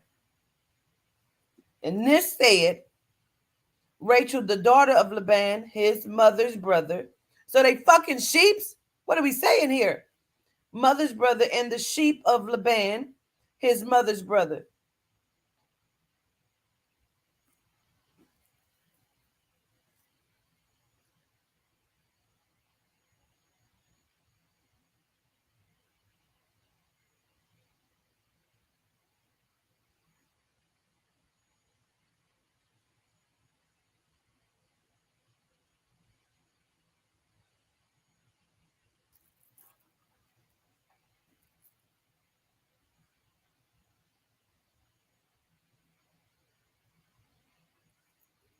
If they weren't James Carson, and these the shepherd. Parable of the lost sheep Mm. is one of the parables of Jesus. It appears in the Gospels of Matthew and Luke. It is about a shepherd who leaves his flock of 99 sheep in order to find one which is lost. It is the first member of a trilogy about redemption that Jesus tells after the Pharisees and religious leaders accuse him of welcoming and eating with sinners.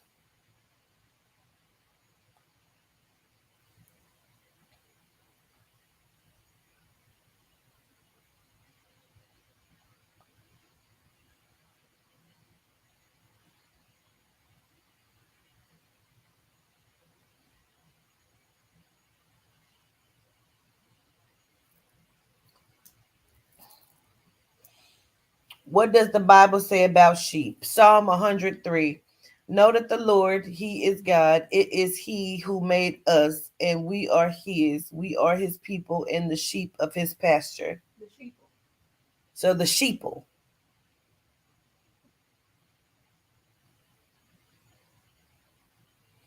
And sheeps have wool, and they say that we have wool.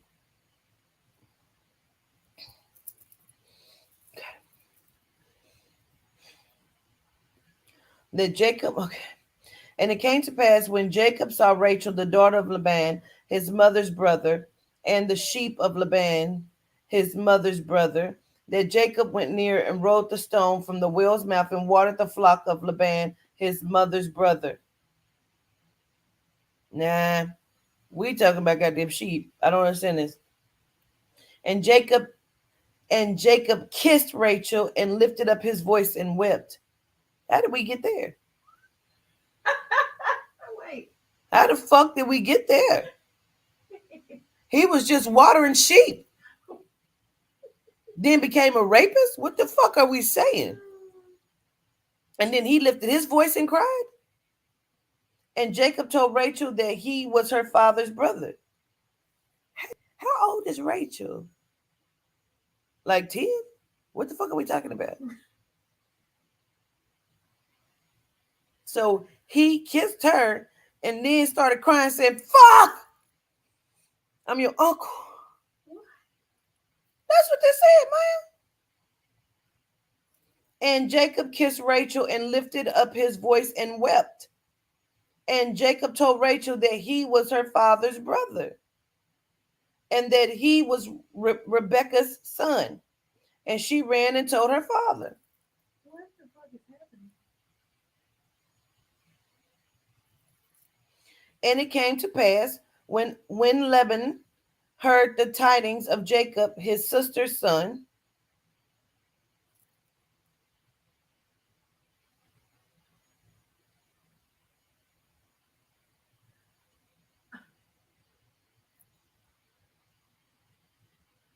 Did he go backwards though? what? Wait, Maya?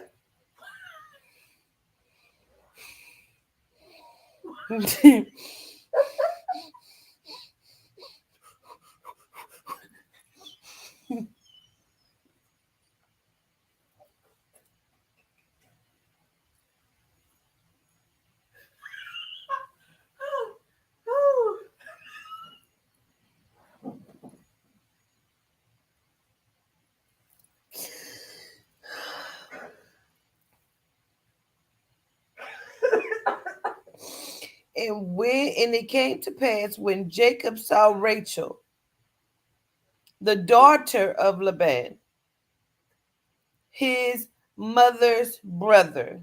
Laban is Jacob's uncle. Laban is Jacob's uncle because Laban is Jacob's mother, Rebecca's brother. So Rebecca and Laban are brother and sister, making Laban Jacob's uncle. Okay? His mother's brother and the sheep of Laban's mother's brother. That Jacob went near and rolled the stone from the well's mouth and watered the flock of Laban, his mother's brother. And Jacob kissed Rachel and lifted up his voice and wept. And Jacob told Rachel that he was her father's brother.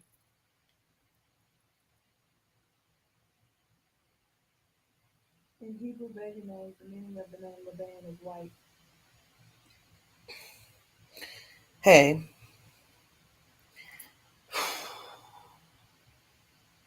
And Jacob told, so he's a fucking liar. He's a rapist and a liar. He's a pedophile, rapist, liar. Okay. And Jacob told Rachel that he was her father's brother because her father is Laban. And that he was Rebecca's son, and she ran and told her father. Wait. Come on, help me. I said, what is Laban in Hebrew? It says white, also known as Laban the Aramean, is a figure in the book of Genesis of the Hebrew Bible. He was the brother of Rebecca, who married Isaac and bore Jacob. What? Right. What happened? He was the brother of Rebecca who married Isaac and bore He Jacob. was the brother, Laban. Mhm. Laban meaning white. Yes. And sheep can be white, but except for the black sheep, or whatever. Laban. Say it again, man. Oh, a figure in the book of Genesis of the Hebrew Bible. He was the brother of Rebecca who married Isaac and bore Jacob. So Laban married Rebecca and had Jacob. Who married Isaac?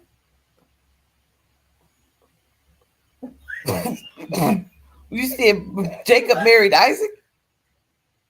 He was the brother of, okay, Laban was the brother. Wait a minute. Is this a TikTok? That means that Cephas was and Liberius were brothers, which make Isaac and Jacob. Okay, give it to me one more time. He was the brother of Laban was the brother of Rebecca, the brother of Rebecca, who married Isaac and bore Jacob. who married Isaac and bore. Okay, Rebecca married Isaac and had Jacob, meaning Jacob and Laban are uncle and nephew.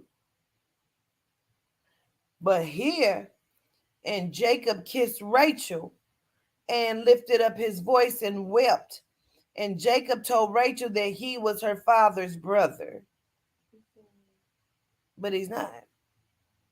They also identify him as the father of Bilhah and Zilpah, the two concubines of whom Jacob also had children. So he slept with his uncle's concubine? And Jacob told Rachel that he was her father's brother and that he was Rebecca's son. How the fuck? And she ran and told her father. And it came to pass when Laban heard the tidings of Jacob, his sister's son, that he ran to meet him and embraced him and kissed him and brought him to his house. And he told Laban all these things. So he didn't kiss her in a sexual way. Then why she run and tell?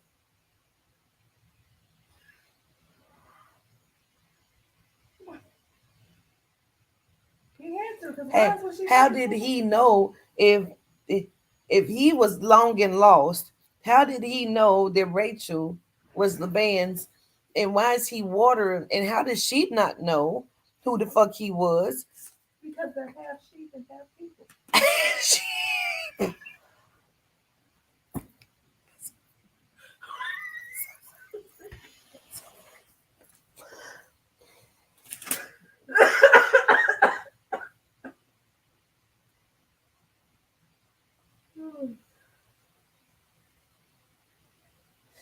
And Laban said to him, surely thou art my bone and my flesh. And he abode with him the space of a month. And Laban said unto Jacob, because thou art my brother.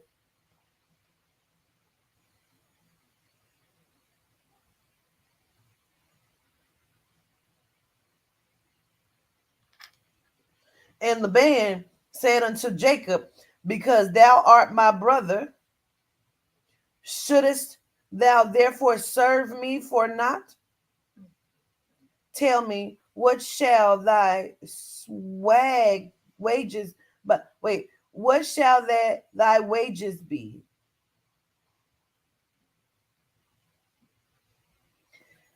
Doesn't art mean to be? Like you are? You are my brother, Yeah. Sure. Let's see. not my nephew. Maybe they called the nephew the brother. This is bullshit.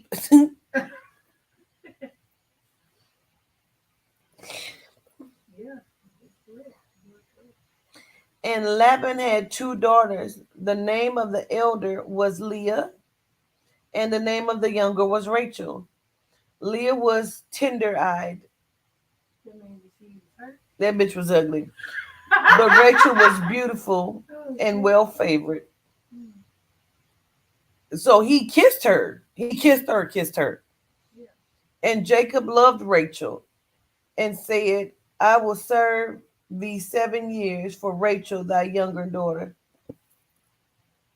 Because I guess it was no other people around for them to fuck. So they were just fucking inside the family, I guess.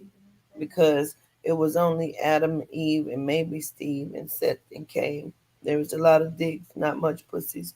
I Well, don't know. according to Orlando, it is.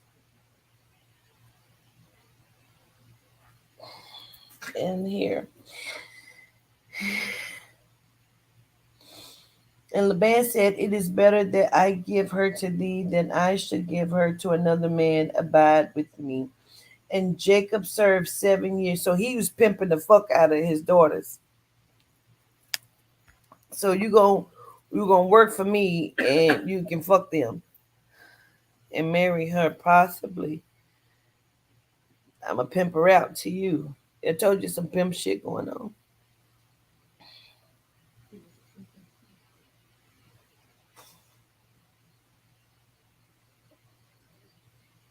And Jacob served 7 years for Rachel. And so was they not fucking all this time? He was counting down the days like, bitch, one day I'm gonna fuck you. I think they were sleeping. I'm serving because I'm gonna fuck you in 7 years.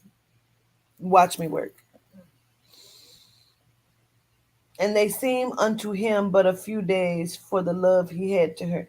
And Jacob served 7 years for Rachel, and they seemed unto him, and they seemed unto him but a few days for the love he had to her. And Jacob said unto Laban, give me my wife, for my days are fulfilled, that I may go in unto her. So I can go and fuck her, please. I didn't put my 7 years in. The pussy belongs to me. Fuck what she talking about. And Laban gathered together all the men of the place and made a feast. And it came to pass in the evening that he took Leah, his daughter, and brought her to him. And he went into her. He went into her? Like, Let's read it again. okay. And it came to pass in the evening that he took Leah, his daughter, meaning he took his daughter, and brought her to him. And he went into her. So he's like, fuck Leah. She's ugly. Nobody's going to fuck her. Come on. Go on and fuck her. Cause you listen, nobody, hey, Jacob, you're cool. You're cool. Listen. She's tender on the eyes. Nobody wants her. Not even a sheep. Listen, do me a solid. And Laban gave unto his daughter Leah Zilpah, his maid, for an handmaid. God damn. So you was pimping her out and making her be a maid because the bitch was ugly? And it came to pass that, now I'll Google a handmaid.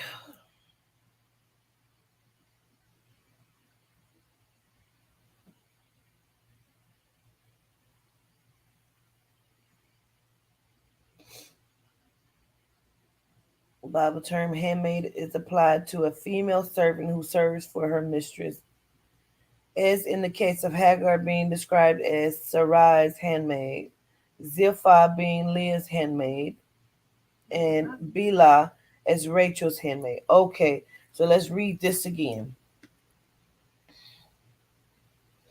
And Laban gave unto his daughter Leah Zilpah, his handmaid, for her. Okay, so Zilpah left being Laban's handmaid and became Leah's handmaid.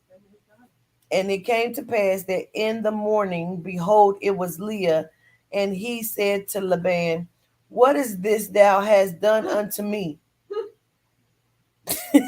This is the wrong pussy. Hey, this the wrong pussy. What is this? You mean I fucked this bitch? I was drunk. How did he not know that he was fucking Leah? Did he put a spell covering over his eyes? Why did he not know he was fucking Leah?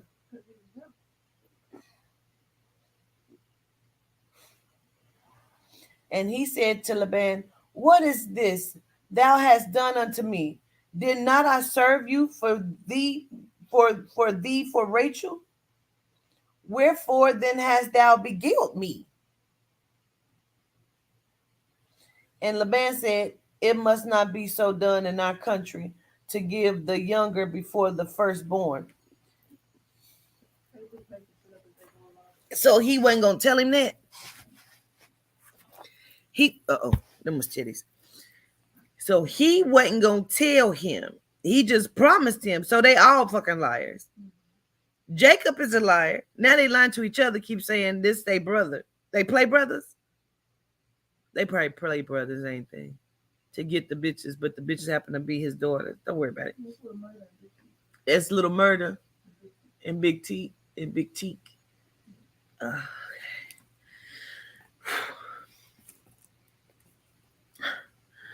Thou beguiled me. And Laban said, it must not be so done in our country to give the younger before the firstborn.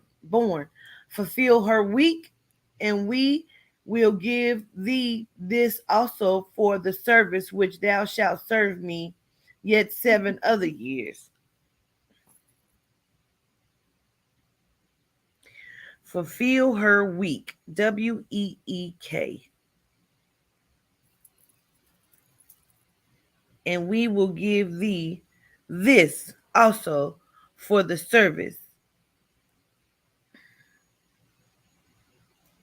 I don't know. And Jacob did so and fulfilled her week, and he gave him Rachel, his daughter, to wife also. So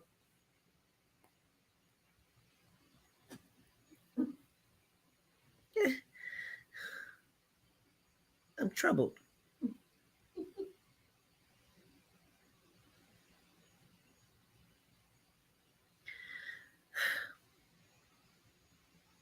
A week, period of 7 days, a unit of time artificially devised with no astronomical basis. The weeks, okay.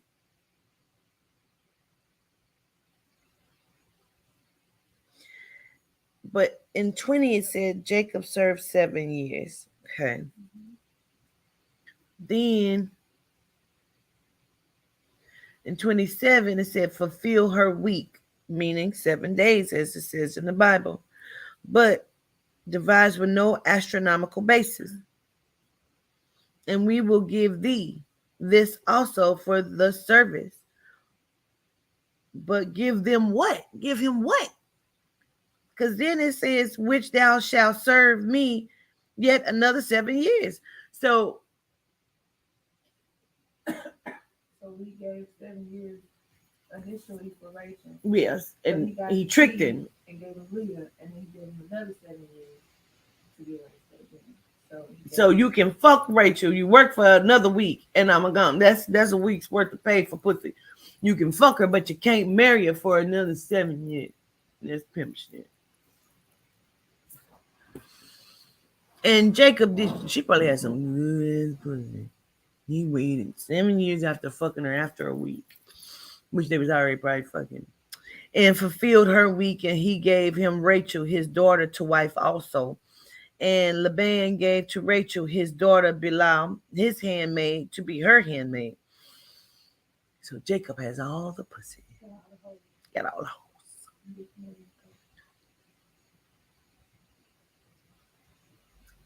In every code. Period. And he went in also unto Rachel. And he loved also Rachel more than Leah, because that bitch pussy was fire. And served with him yet 7 other years. And when the Lord saw that Leah was hated, who told him? How did he see it? Because he's a person. Don't worry about it. Leah was hated. And he opened her womb, but Rachel was barren. Pretty bitches. Pretty hurts. And Leah conceived and bare a son, and she called his name Reuben. I think it's fucked up they saying your mama's ugly. We know it ain't true, Yehuda. For she said, surely the Lord hath looked upon my affliction. Now therefore my husband will love me. And your Lord has now helped to trap Jacob. This bitch is a trap queen. And she conceived again. God damn, she popping them motherfuckers out. Again, and bare a son, and said, because the Lord hath heard that I was hated, he hath therefore given me this son also. And she called his name Simeon.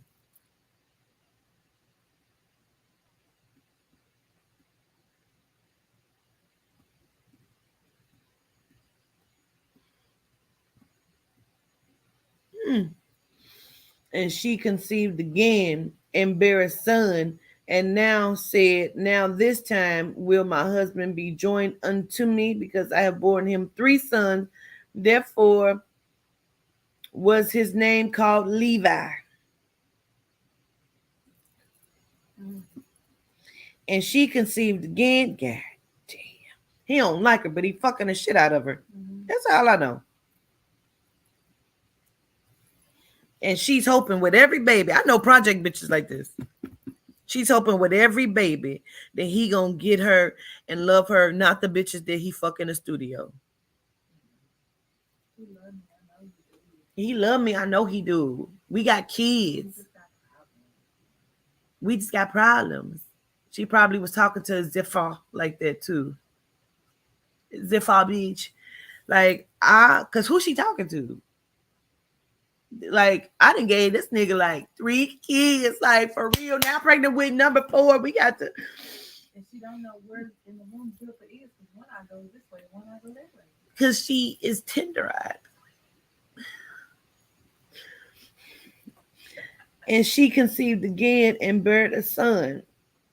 They always say the ugly ones got good pussy, though. They do say They say that. They do say that. I must be ugly as fuck. You're not.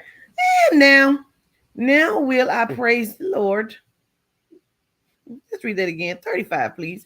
And she conceived again and bare a son. And she said, now will I praise the Lord. Therefore she called his name Judah and left bearing.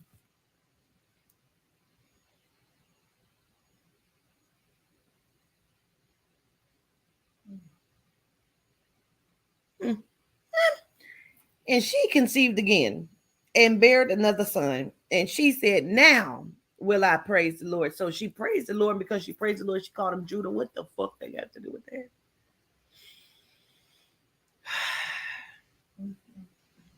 30. And when Rachel saw that she bare Jacob no children, Rachel envied her sister and said unto Jacob, give me children, or else I will die. I'm going to kill myself. You better fuck me and get me pregnant. I'm going to kill myself because this ugly bitch didn't have all this fucking again. I've been fucking you the whole time.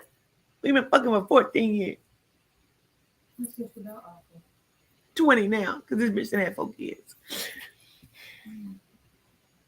And Jacob's anger was kindled against Rachel. And he said, bitch!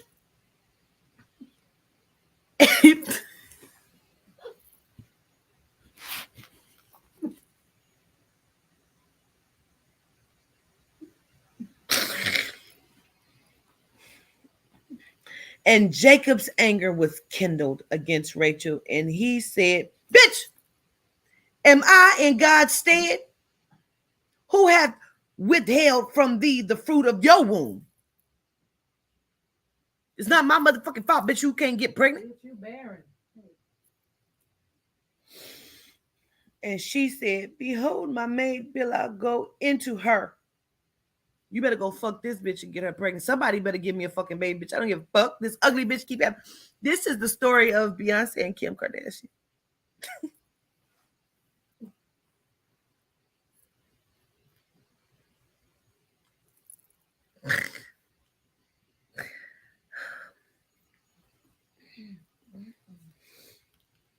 She said, behold, my maid Bilhah, go into her, and she shall bear upon my knees, that I may also have children by her.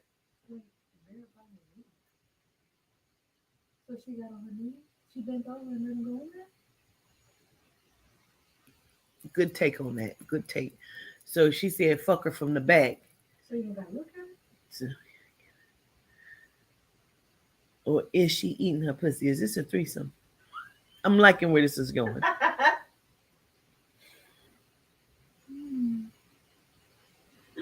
Because she said, and she shall bear upon my knees.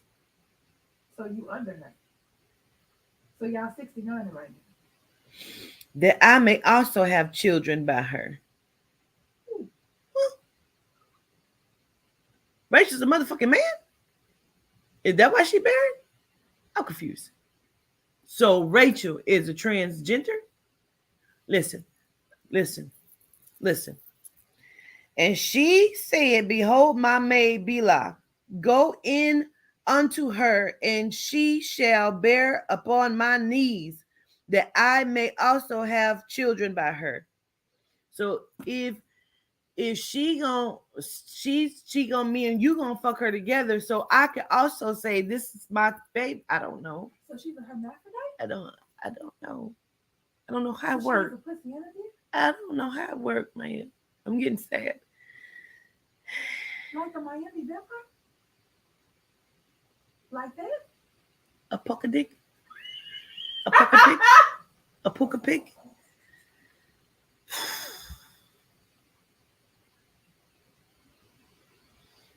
Takara? I don't know. Takara. And she gave him Bilhah, her handmaid, to wife. Oh my God. So they became sister wives. So her and Bilhah was talking about this shit. And Jacob went into her, and he was excited, like, so bitch, am I in God's stead, who have withheld from thee fruit of thy womb? But I'm just thinking you can fuck her, and we fuck her together, and we can both have a baby. What? The original. So you just want a threesome? The original pilot. We can make this happen. I don't really want to, but if that's what you asked of me. You want me to marry the bitch? Fine. I don't want to, but No picture for me. and Bilhah conceived and bare Jacob a son. Hey, it's just all pussies. Mm-hmm. I mean dicks, no pussies. Just dicks, dicks, dicks, dicks. Okay.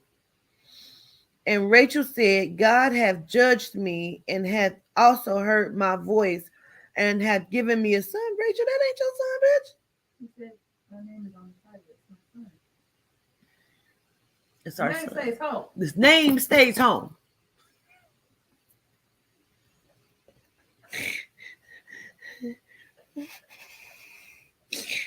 And Rachel said,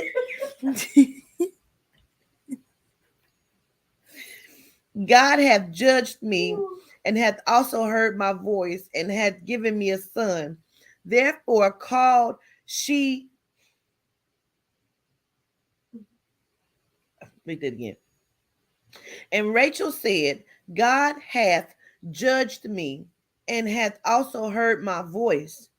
And so God judged her because she was pretty and made her barren. The Lord is completely unfair. This motherfucker is sadistic.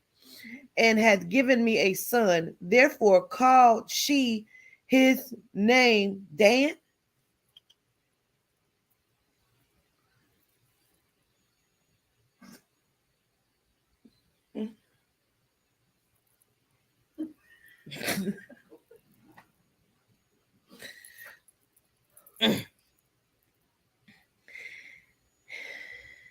And Rachel said, God hath judged me. Process, yes, okay. And hath also heard my voice. Process, yes. And hath given me a son. We've already established how that happened. Therefore called she his name Dan. Wait. It's a girl boy? Oh, God. It's another hermaphrodite. 2-for-1 plantains everywhere. And Bilhah, Rachel's maid, conceived again and bare Jacob a second son. And Rachel said, with great wrestlings have I wrestled with my sister, and I have prevailed. And she called his name Naphtali. Ooh. So wait, It's one of the tribes, right? wait a minute. It's in the tribe. Conceived toward the tribes. Ooh. The 12 tribes. They have Okay, them. okay, Maya. Okay, Maya. I got it. Dan is really Danielle. Dan is really Danielle. Ain't it? Dan is really Danielle. I'm different. I want you to know. We just gonna end this in a second. With great wrestlings.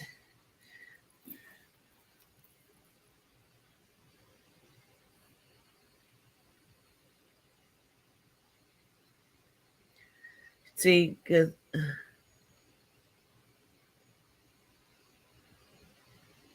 How did they become he, she? I just, I don't know, Maya. Because Rachel said, with great wrestlings, I have wrestled with my sister. They fought That's what it say. because she was having children and she couldn't. She was jealous of trouble eyes And I have prevailed. because You you're didn't. poor. You didn't. You didn't have shit. Somebody said that back then, that when a wife was barren, the handmaid laid in between the wife's legs while the husband fucked the It's a middle threesome. person. So, It's a threesome. I'm not kidding. threesomes. So, because of the connection of her laying down on top of her while her husband was fucking her on top of her, made her feel like this was her kid. The original dildo? The original strap?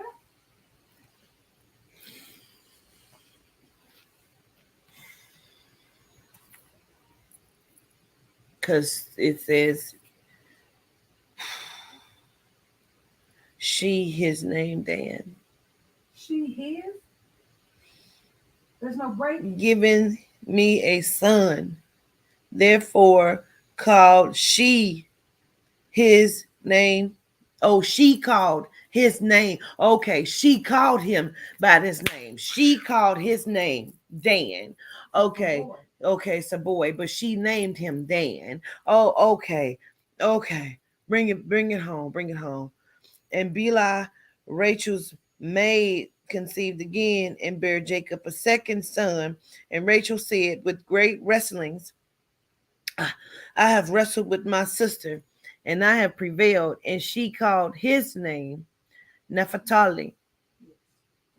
When Leah saw that she had left bearing, she took Zilpah, her maid, and gave her Jacob to wife. In-house pussy. So they talking like Pussy on demand. Zilpah, look here, bitch. I will not be out there by my sister. Rachel and Bela think they fucking doing something. I done had 4 motherfucking kids. What you got? Run it. And Zilpah, Leah's maid, bare Jacob a son. And Leah said, a troop cometh, and she called his name Gad. Yes, they are conceiving the 12 tribes. And Zilpah, Leah's maid, bare Jacob a second son. They only is having dicks. Lot of plantain growing. And Leah said, how has he just got all, he got a sex addiction, don't he? He is. Because he is fucking 4 bitches. He is. He has unlimited food. Unlimited pain juice. A second son. And Leah said, happy am I, for the daughters will call me blessed. What daughters is only boys? She called his name Asher. Mm-hmm. And Reuben went in the days of wheat harvest and found mandrakes in the field and brought them unto his mother Leah. Wait, what?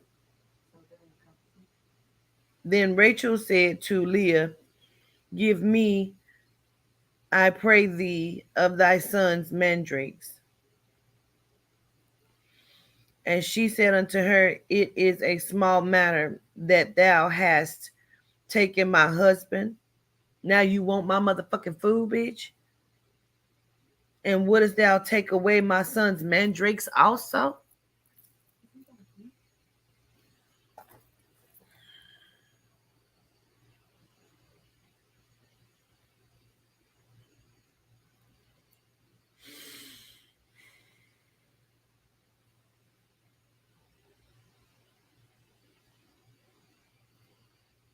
Jacob was living high life. The highest.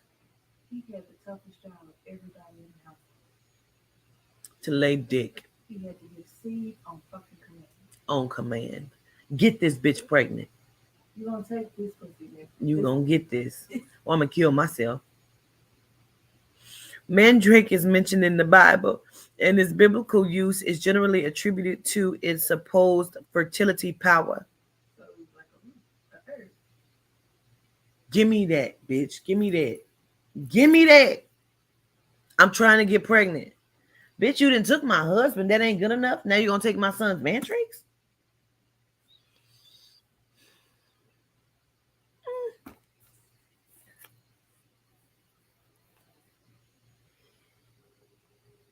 I pray thee of thy son's mandrakes. And she said unto her, it is a small matter that thou hast taken my husband, and wouldst thou take away my son's mandrakes also? And Rachel said, therefore he shall lie with thee tonight for thy son's mandrake.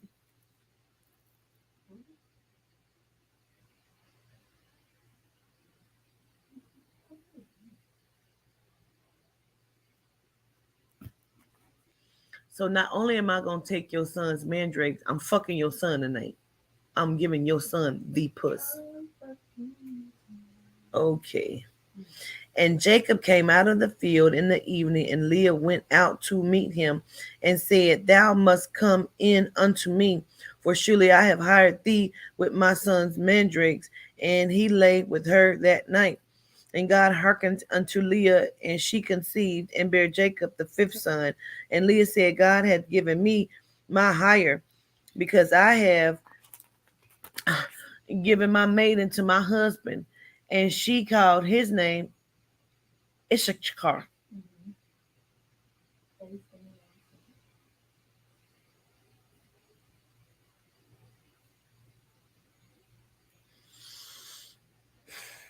There's a lot of fucking going on. There's a lot of fucking going on.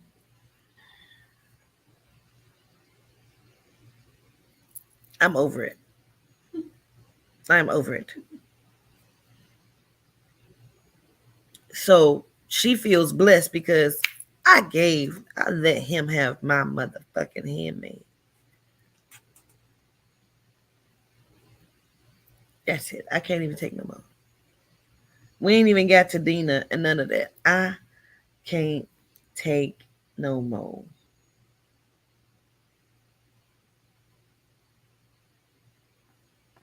The end.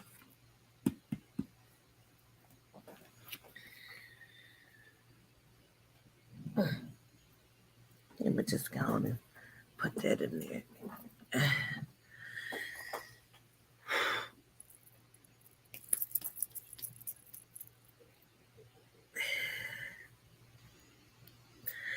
What did we learn, family?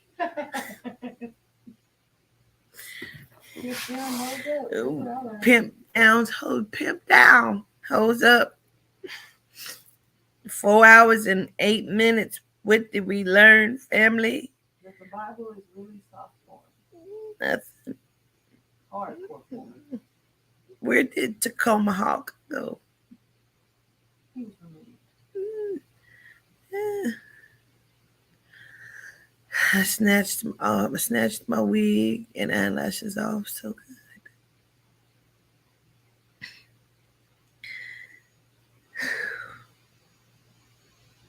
So when the Bible described Jacob's brother Esau as fucking hairy, he was part sheep. Because they were fucking the sheep, which is how they procreated. Did you know? So they were half sheep, half recessive. Is the sheep what makes them recessive? I don't know because the sheep DNA is recessive. I don't know because they still fucking the sheep because remember we were supposed to be the sheep. No. Jesus was the sheep and the lamb. I don't know. There's two different animals.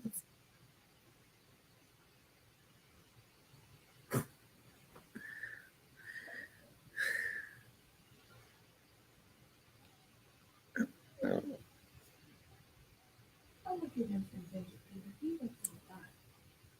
Joseph. What did we learn?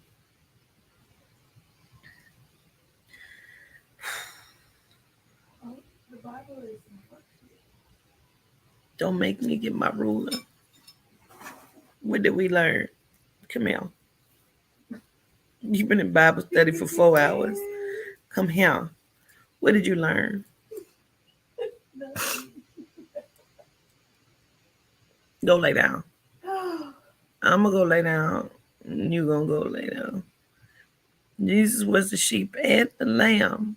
Wasn't he? I don't know. I don't know what story we was reading. It was a lot of them. It went backwards and forward.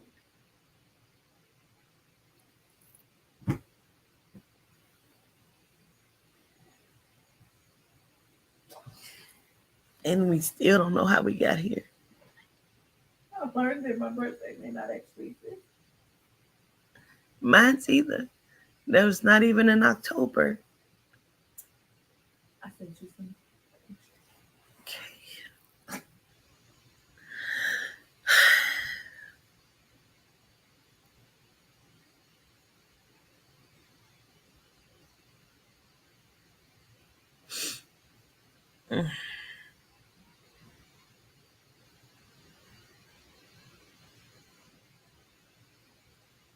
February, the second month of the year in the northern hemisphere, usually considered the last month of winter.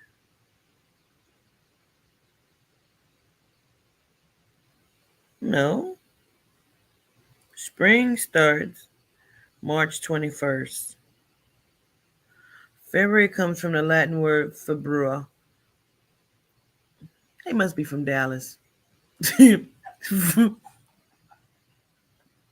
Februa. They must be.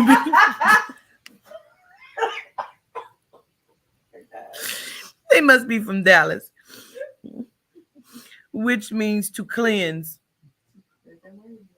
The month was named after the Roman Februlia.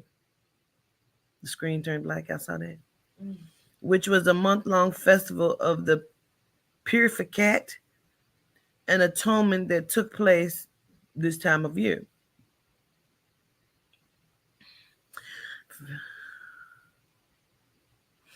February is the only month to have a length of fewer than 30 days. Though it's usually 28 days, February is 29 days long in leap years such as 2020 and 2024. January and February were the last two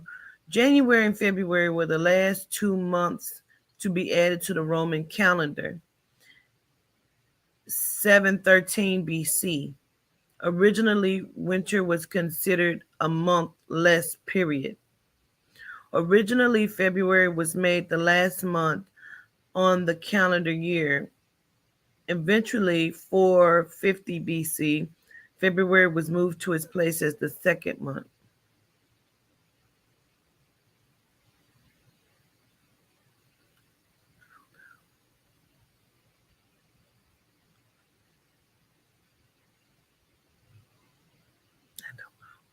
Remember we were stuck on like 10 months? It kept coming up in our research when we were with Marisa. Yeah. And we kept trying to figure out why 10 was so significant.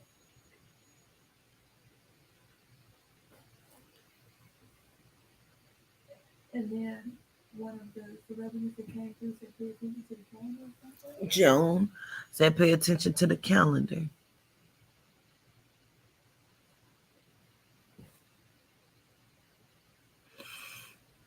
Hey, Draco. This is Greenleaf Reboot.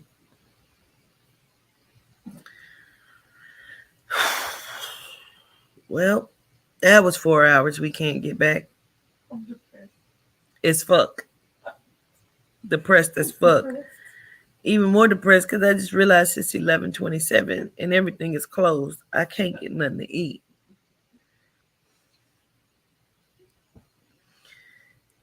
Is Hooters open?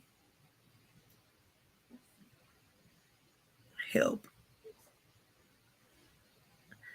Next thing I know, you're going to tell me this is the fork. You want to see what fork is? Doesn't it mean the split of the road? Oh, gosh.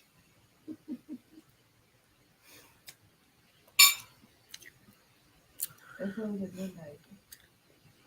Oh, no. It's 11:27. Oh, no.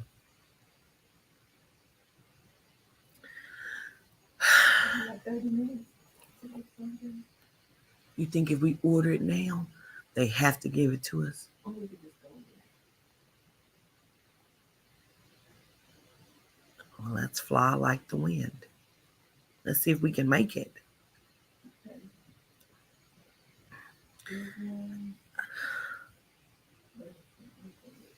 Libyan night. I don't know. We can't get the 4 hours back. And they not gonna give us, you see what they did to him. They not gonna even give us, our time back, because you see with Laban, it's goodbye.